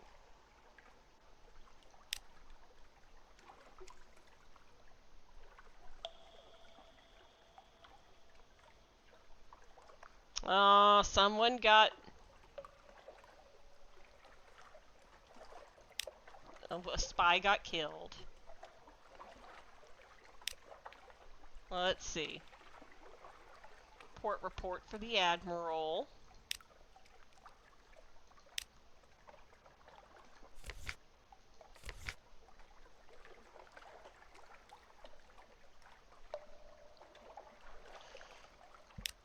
I don't know if this isn't where we were supposed to go. The future is cloudy and 30 degrees Fahrenheit.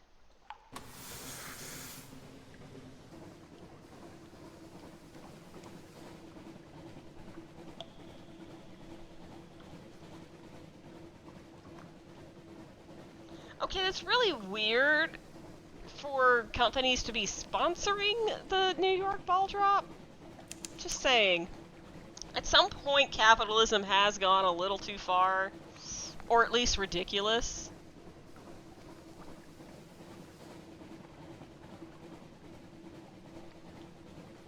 I mean, I know New Year's and New Year's resolutions and all that jazz, but still. Where's Station 3?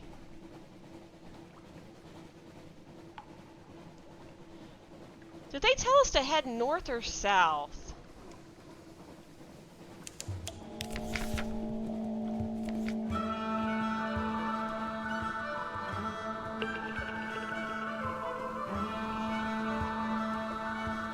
Iron Misery Funging Company, not far from home waters.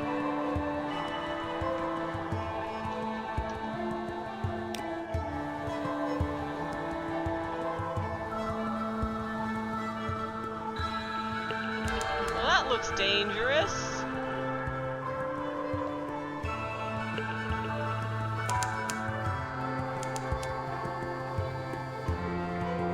We discovered Adam's Doom and the Iron Republic.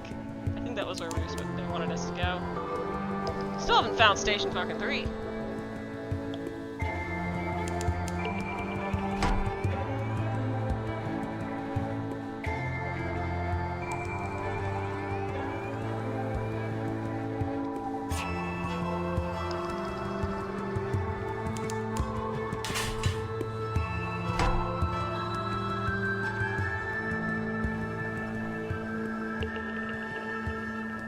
I'm just a whittle.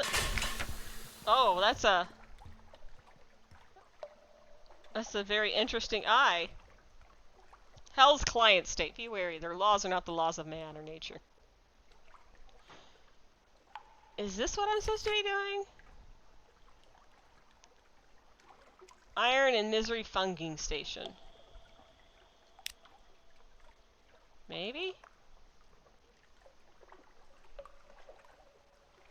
The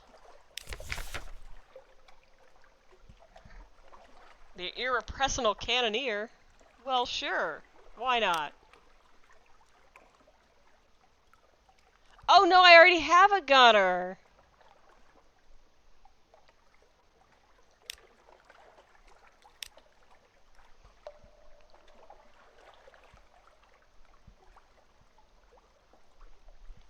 The ink freezes whenever I look away from the inkwell. That's weird.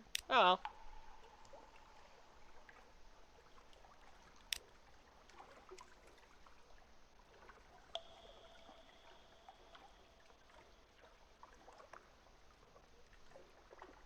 But I wanted the Tittering Artificers project. I don't have enough Devil Bone dice. Well, fine.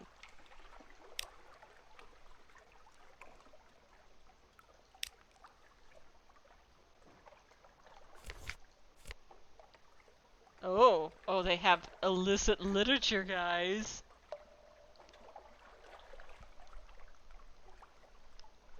Yeah, the fireworks just keep going off over here.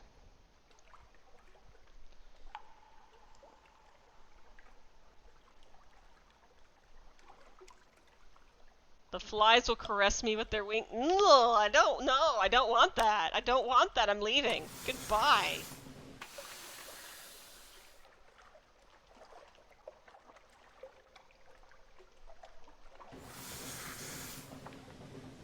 You can keep your stupid icky flies.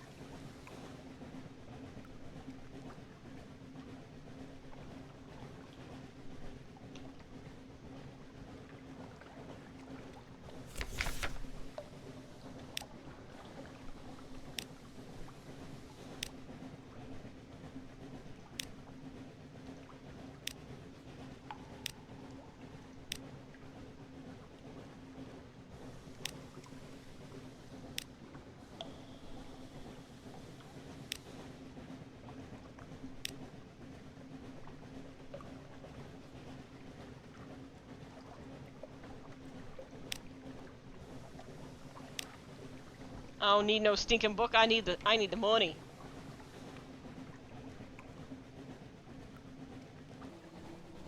Come on, shit, please move just a little faster. We got places to be.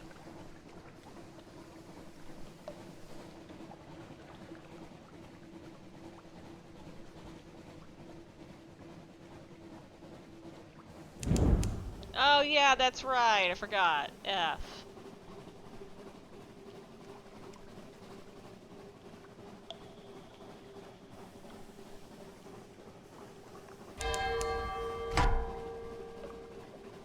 Oh no. Oh no, that's not gonna go for us well at all. Oh.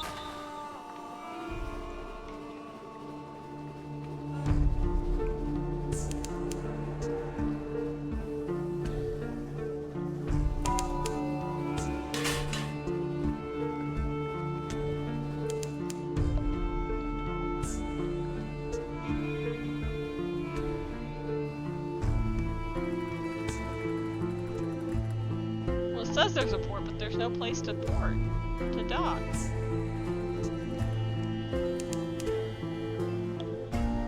You know, I think we're in a bad spot. Just something tells me that. Call it sailor's intuition, you know?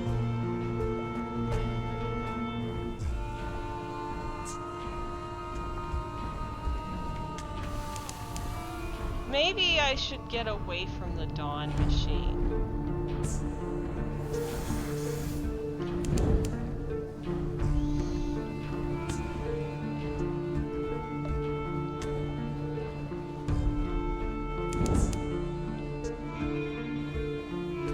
My engines will occasionally explode. It's fine.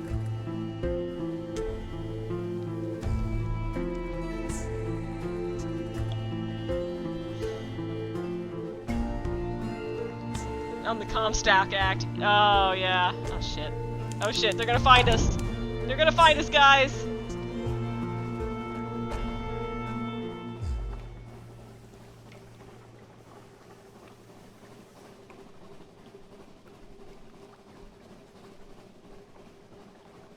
Victorian era was...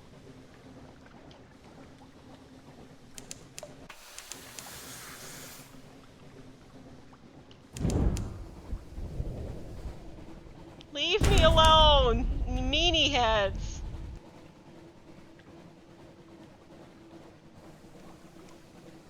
Surely there's a dock. Surely there's a dock in Zelo's town.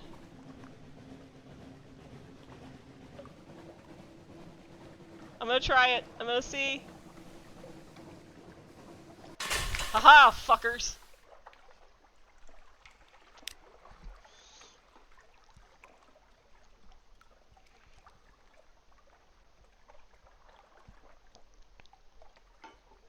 Naval base! Nice!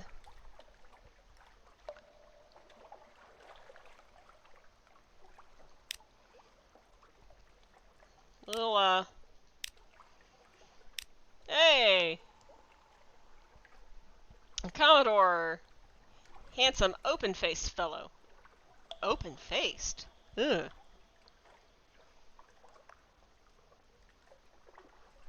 Classified, you know. Oh, look! I've lost all terror. I have memories of sunstroke. Oh, how sweet. Hey, do you guys have, like, a shop? Or anything? No?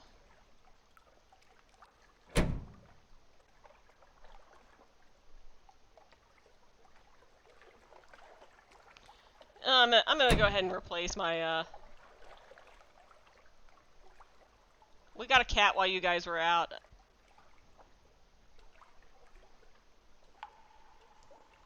Hearts +1, iron +2, mirrors and pages +3. Alright.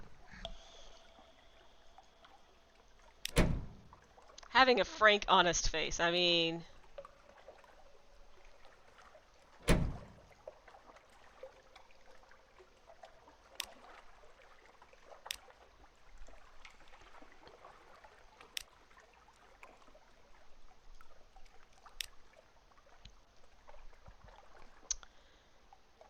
We should just take a dining with our new officer. Right.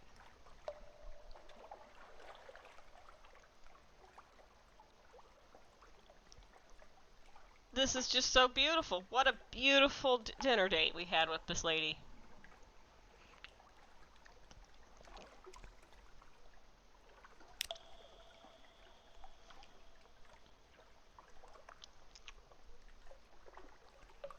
Do we want to have an affair?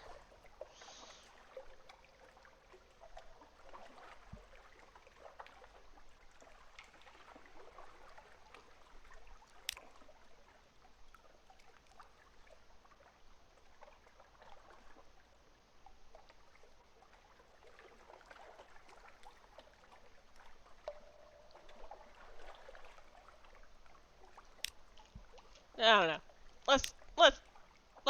Let's get back to business and sneak away before that ship notices us again.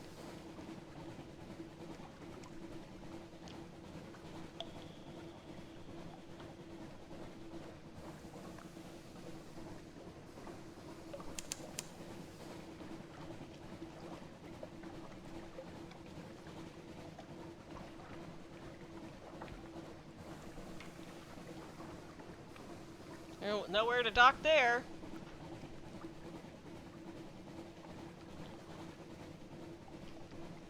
Somehow we do not have this part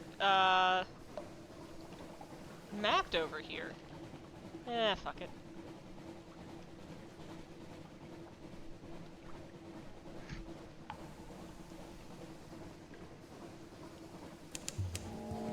I think I realized we were just supposed to go... Oh, shit.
Oh, the terror is rising.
Oh no, that's a big monster. That's a really big monster.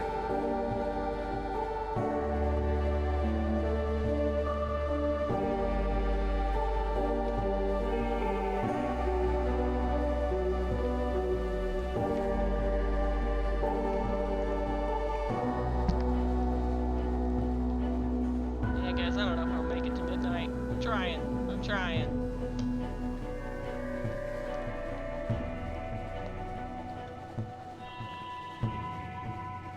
Where the heck is Station 3?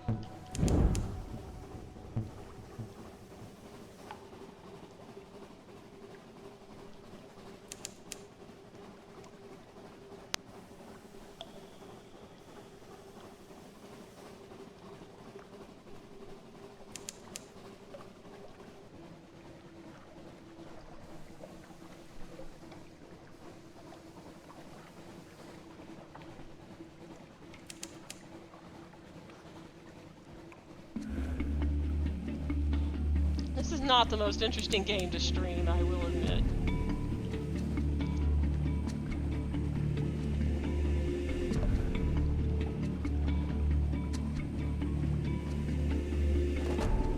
Hey, we found someplace.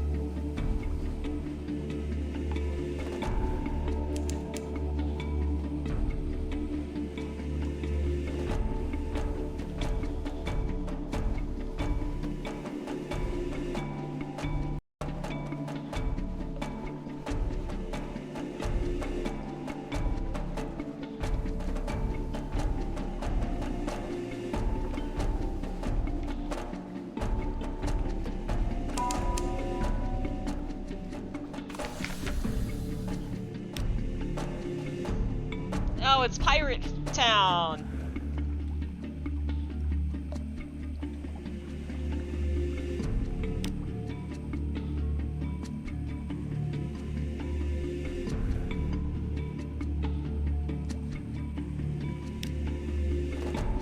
Oh no!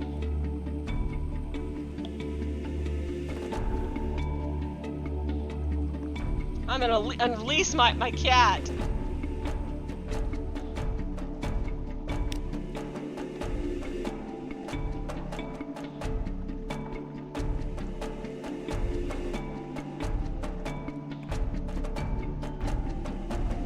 My cat defended me from a pirate that wanted to knife me.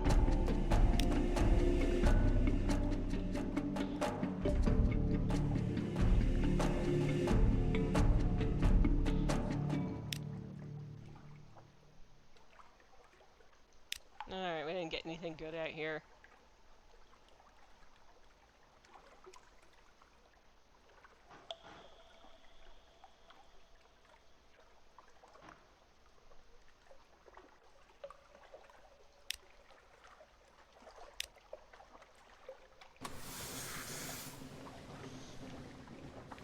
Let's go back to trying to find something. We're trying to go...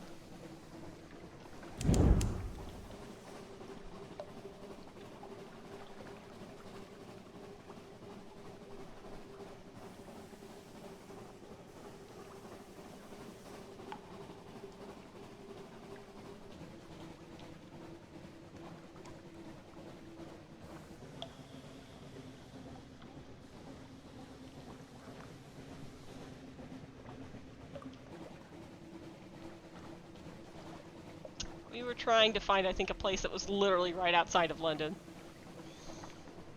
Then I just went off the edge of the map.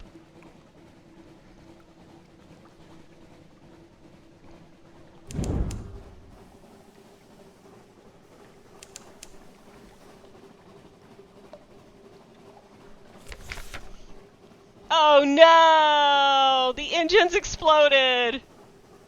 We have a 37% chance. Hey, let's try. I've lost 21 hull. We've lost 1 crew. Oh no.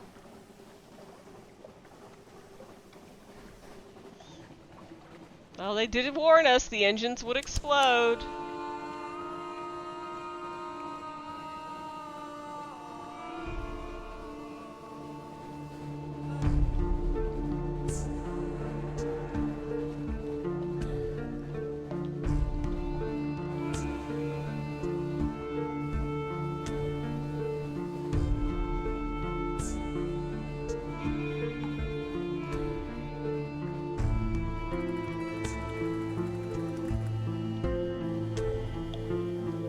I went too far north now.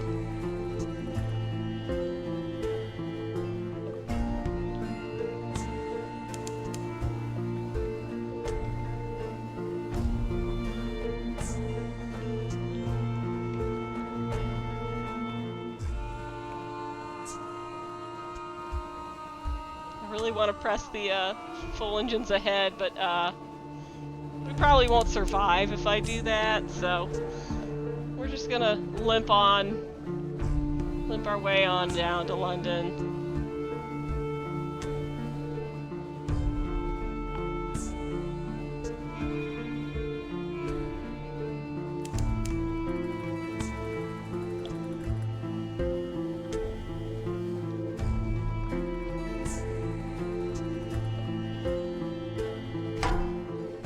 Oh no! Maybe the fog will hide us from them.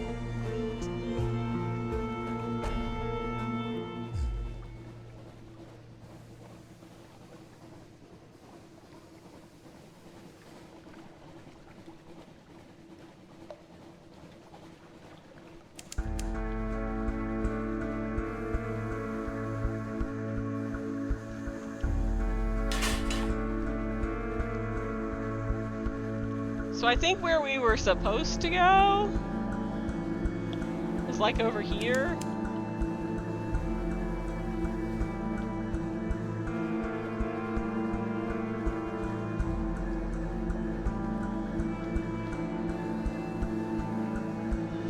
Like literally right here. And then we went all around the goddamn world instead.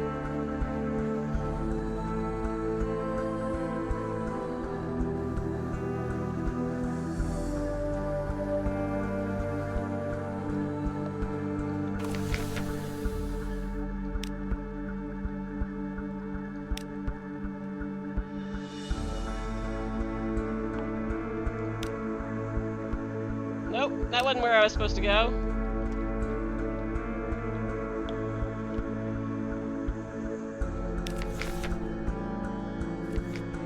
Where do they want me to go?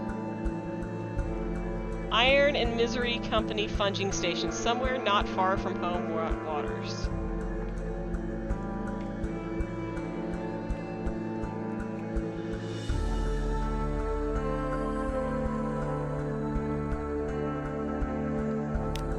We're going back to London. We kind of need to before we die.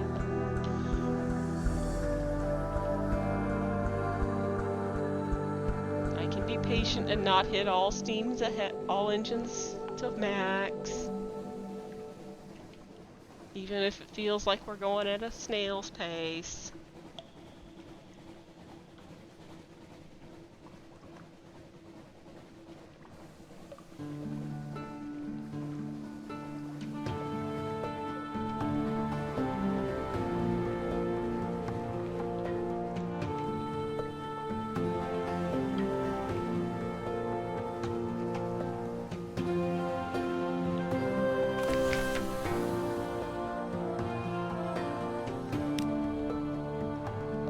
Someone wants to sign on.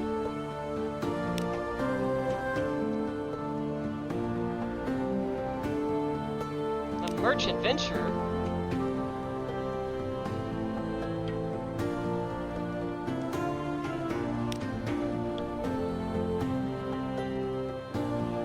Speak to him further or check to your journal.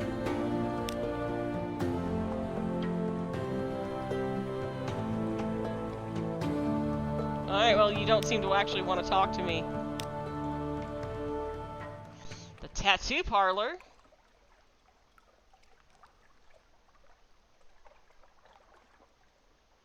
I don't have terror.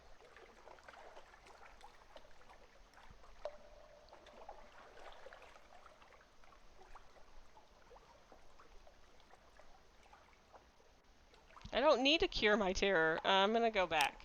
Well, I don't need to cure that many terrors, that is.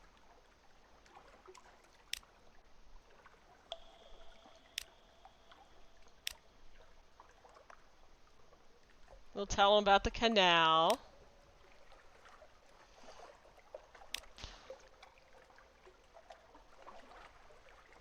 And the Iron Republic.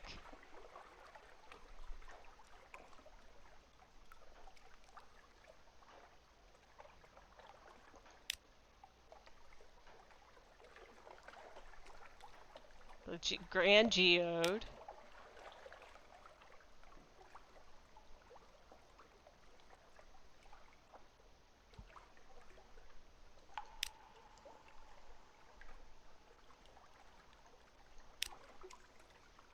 Quaker's Haven.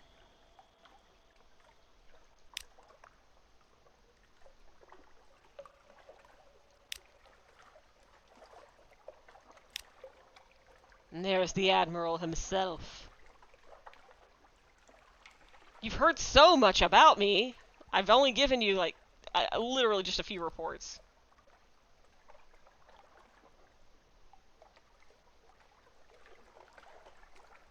Oh, I've got moves in the great game, that's true.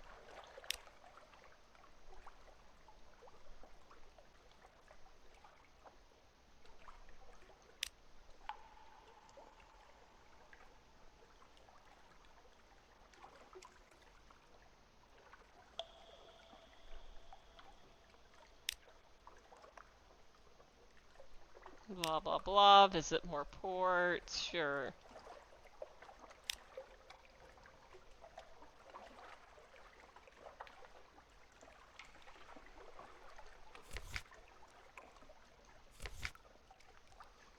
You know, we could just trade our ship. Do we have enough echoes to trade our ship? I don't think we do.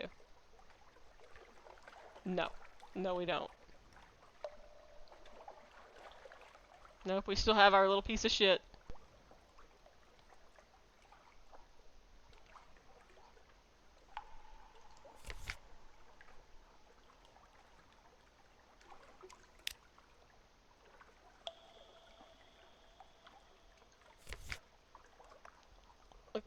Can I repair my ship, please?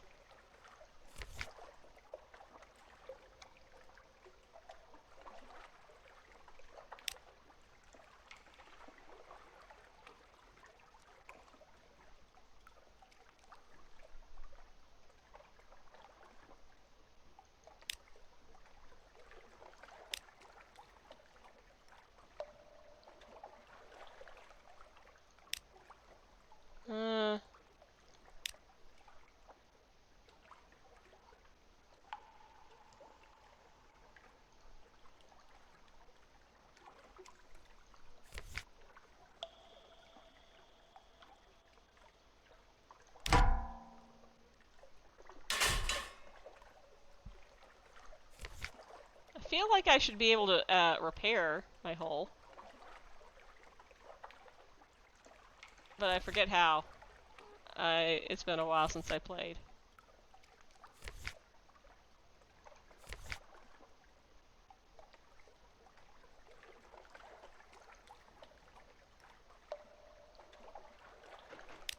Maybe that's just like a little London thing.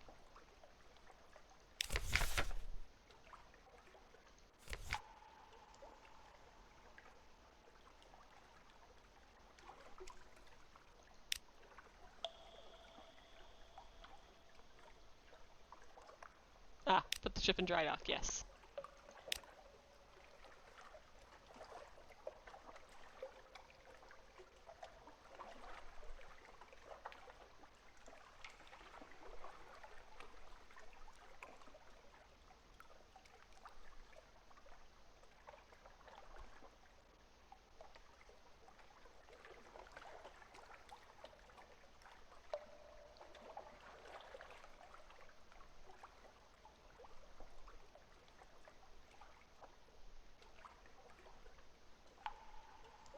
The rats of fallen London? Oh.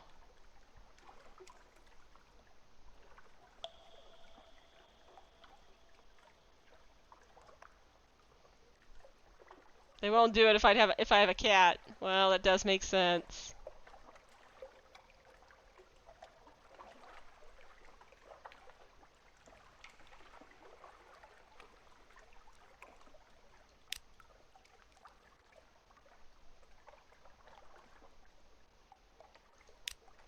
Good enough. Back to story.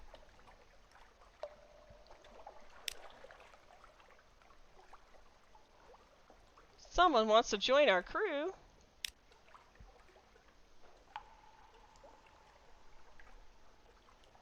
We gained 3 crew members. Oh, okay.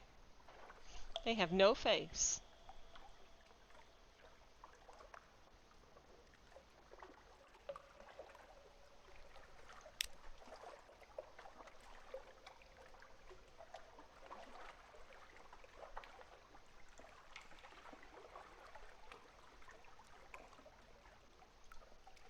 We'll visit the university.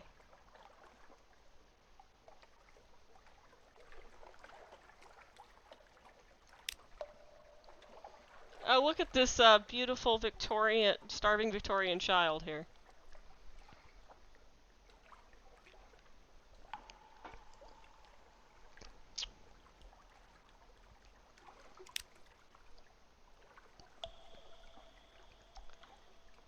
We've lost our Z story, but the favors of an antiquarian are increasing. Let's tell him this memory of a distant shore.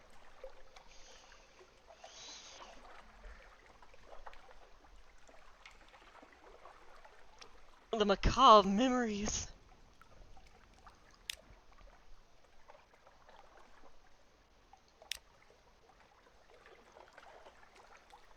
Why is the scholar snapping his or her teeth like a mechanical trap? You know what? Oh. Who? Oh yeah, there's my recruit. Who awaits my attention? The ridden navigator. Well, sure. Why not? Come on board, haunted man.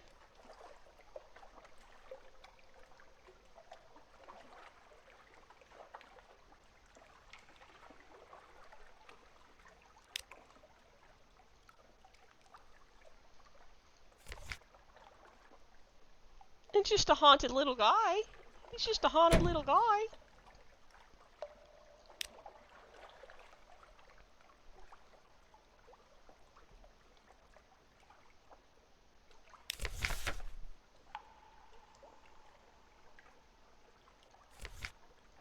Alright. Well, I guess we still need to go find Station Frickin' 3. And the something and something company, which is supposedly right around here.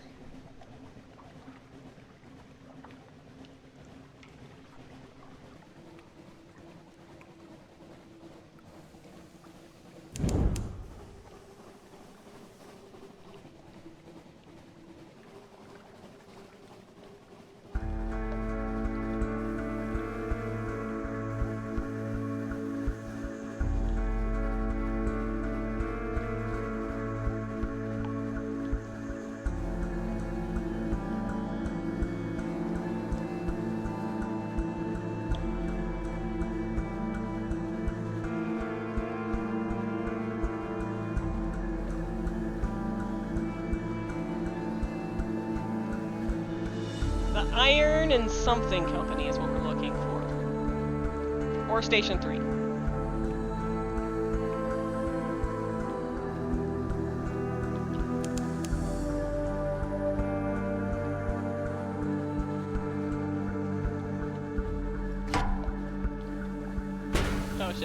Oh shit. Oh shit.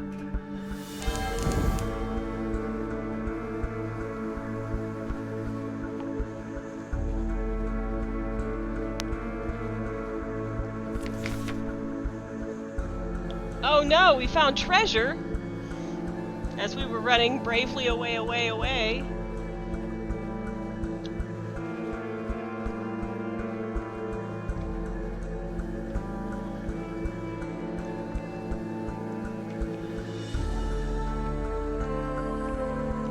I don't know. We do want wealth, so should we not throw this diamond away? No, we're gonna hang on to it.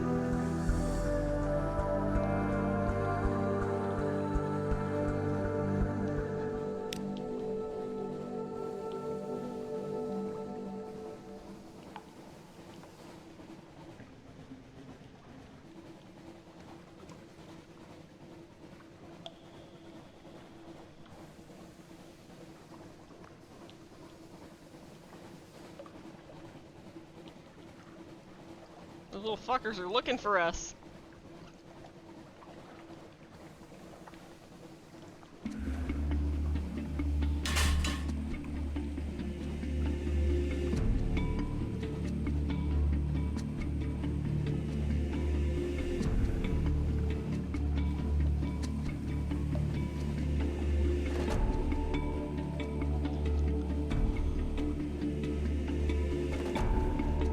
I have a very important update. Griffin has fallen asleep. Finally.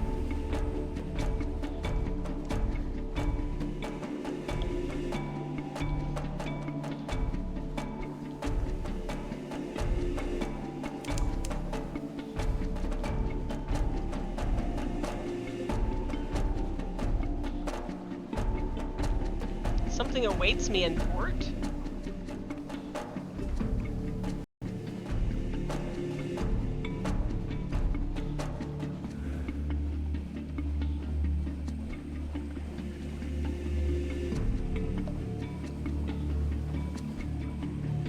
Well, I guess we can go back to London.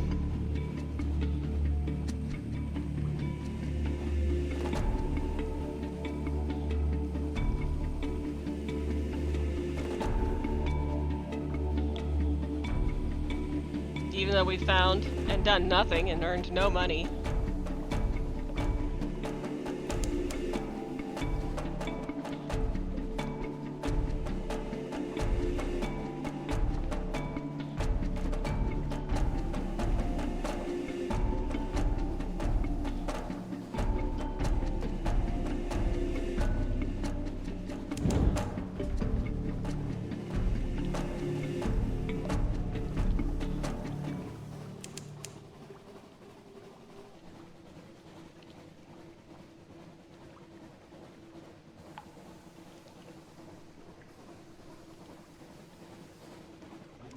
Hey, look, we found something.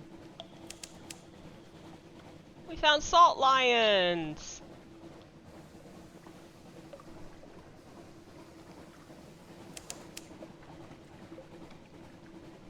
And a port. Well, let's go visit.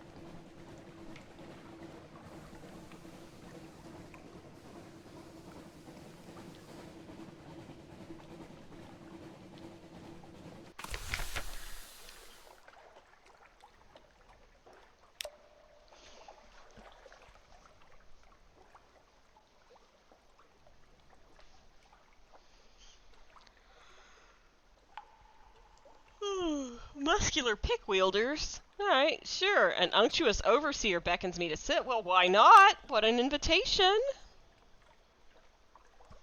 With fungal tisane and tea cakes? Wow. That's just... That's really special. Where the fuck is Station 3?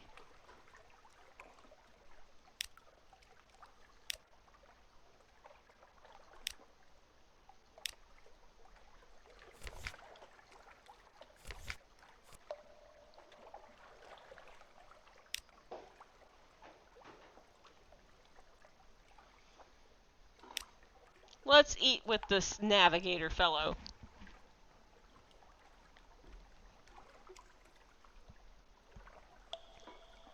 He's a little suspicious, guys. He's got this weird tattoo, but he doesn't want to talk about it, okay?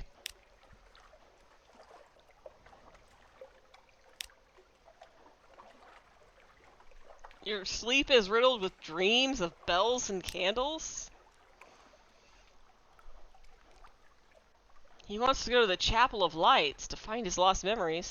Well, okay.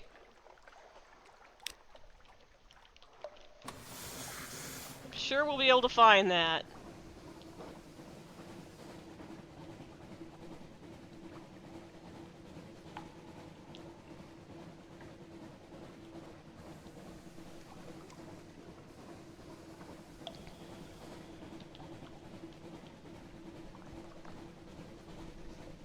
As we very slowly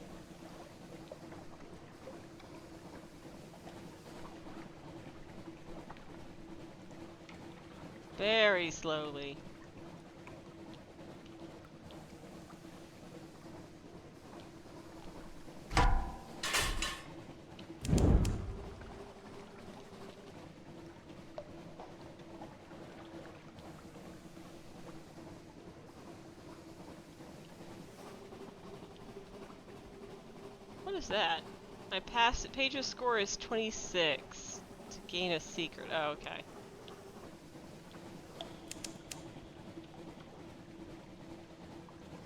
Well, I still haven't found the Iron Company, nor Station 3. We are doing...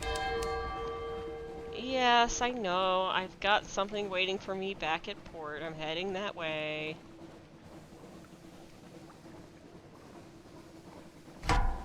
Oh shit.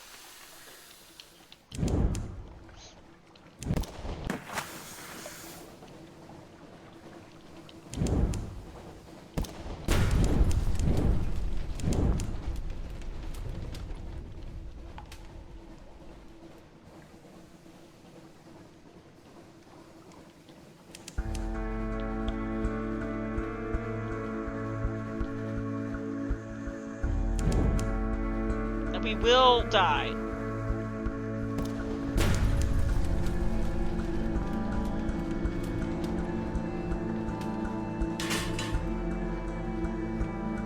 T-minus 14 minutes? Yeah!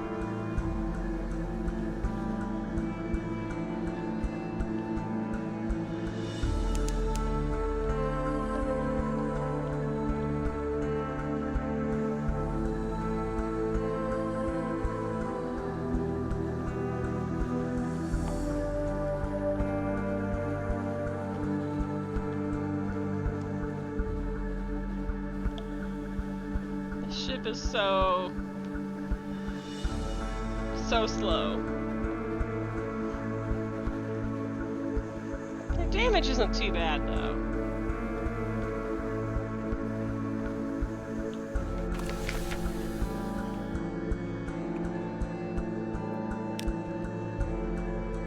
We have nothing to hide.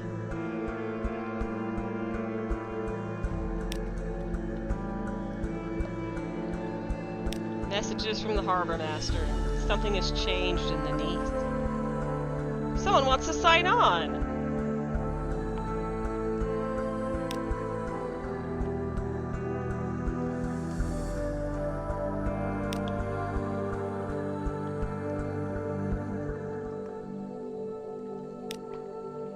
Who wants to sign on? A new recruit. A officer, the Presbyterius Adventurous? Maybe's daughter.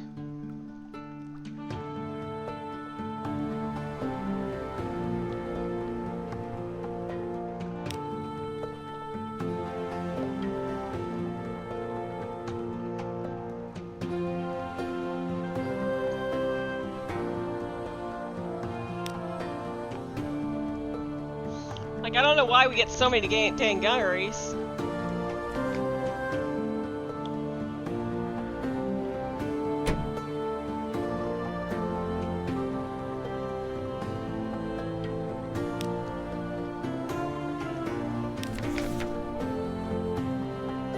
The honey adult detective is collecting watchful curios. Well, I got none of that for him.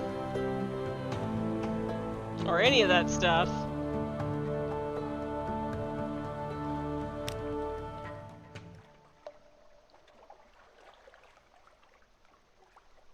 Well, lost my free day. Oh well.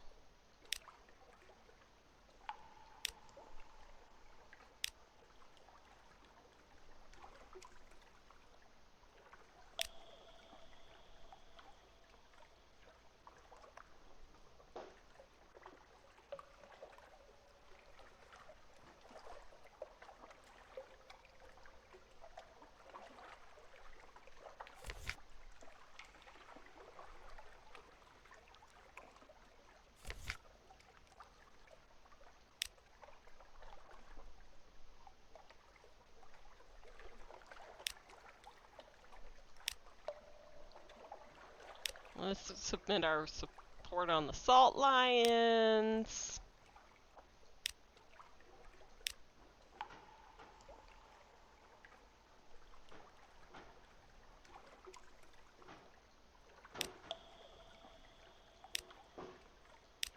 Well, they're getting restless out there. I don't know if you can hear all that fireworks going on.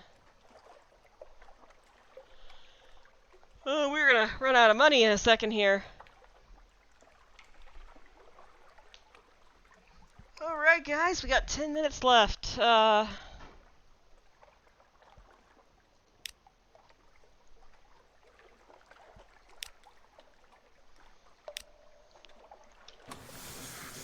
think we should just go for broke.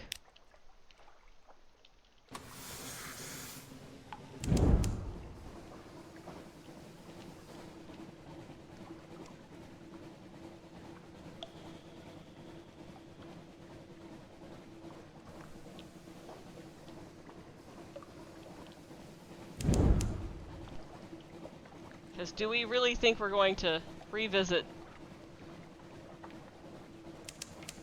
this beautiful land and adventure?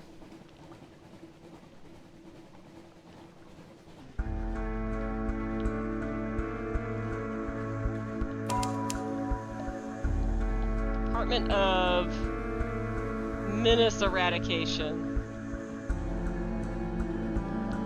Do you think we can go under that bridge?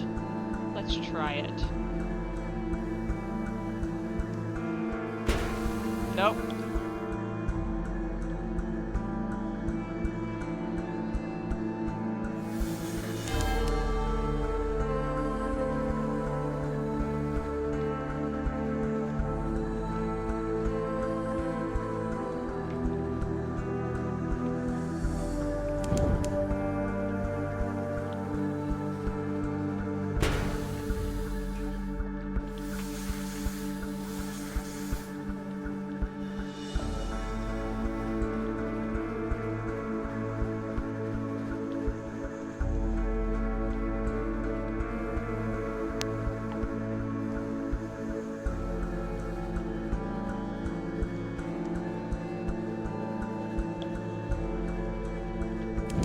Come on. Go somewhere faster. Alright, we're gonna do it.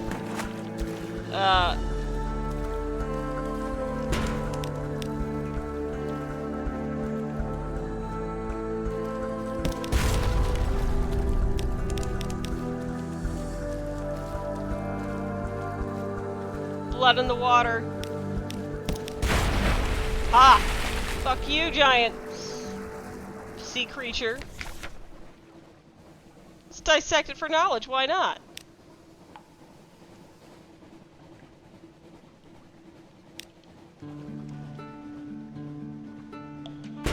Look at us being badass.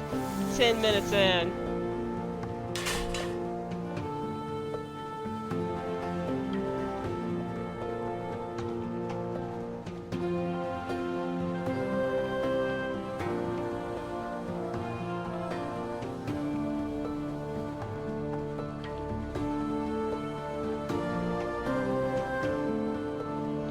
The music is very, very soothing.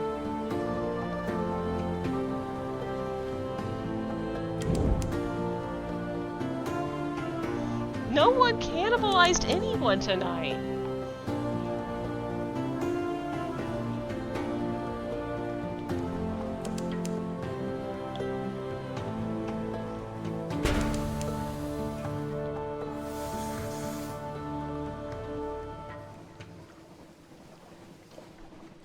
Like, I'm impressed. Everyone, I know it's a success when no one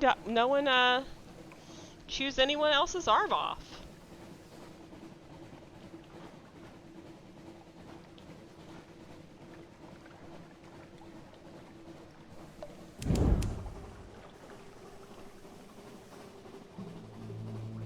We're just gonna go off into the wild blue yonder. Either our engines will explode, or we'll find something amazing.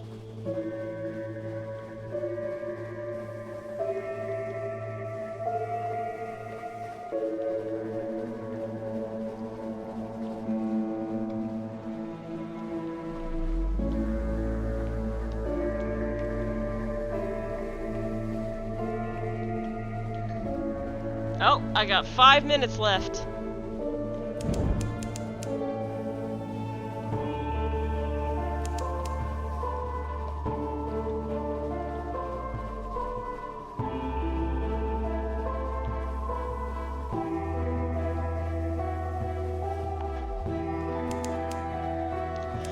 Look, we found it! We finally found iron in Misery Funging Station!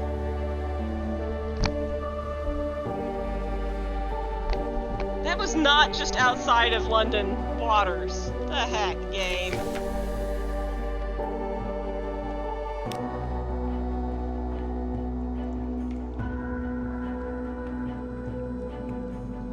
What do you want with my doctor?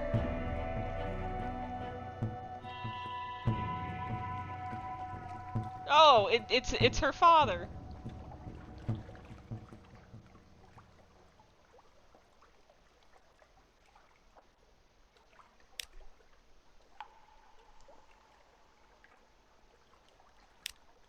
Alright, we're gonna make a little spy contact here.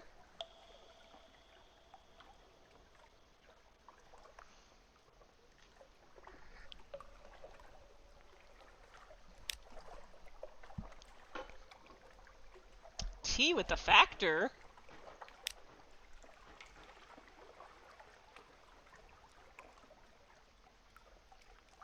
The fungal jungle. The air is thick with hovering spores. Oh, he served us stale scones! With mildewy tea! This is not a good host, guys. I'm gonna write a 1-star review. Even though I lost 2 tears. And gained a lot of stuff. I've been told of an exceptionally fine restaurant in Vanderbilt. I'll compile a port report.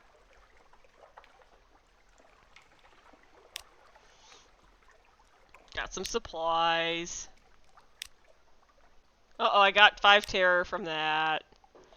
Maybe we'll go.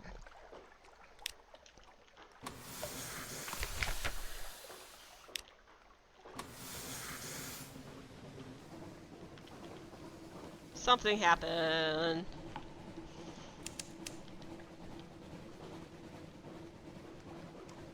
I know! It's really going off, popping off outside.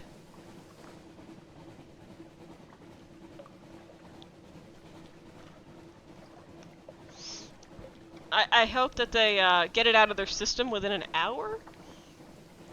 There was one year, they went until like 3 a.m. It was crazy.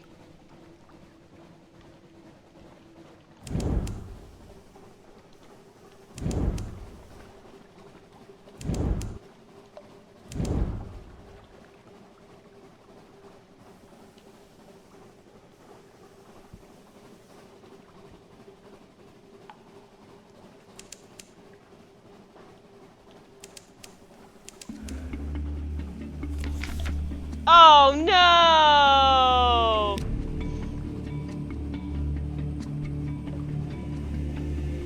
lost 22 hull.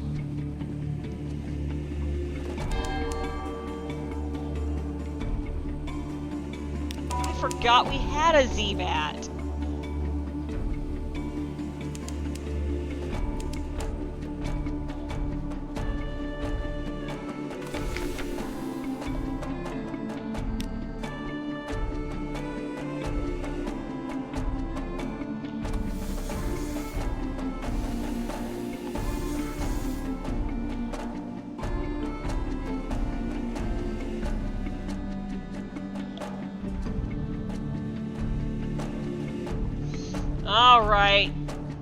Alright guys, looks like it's time for me to head on outside. Do you guys want to go ahead and wrap it up here tonight?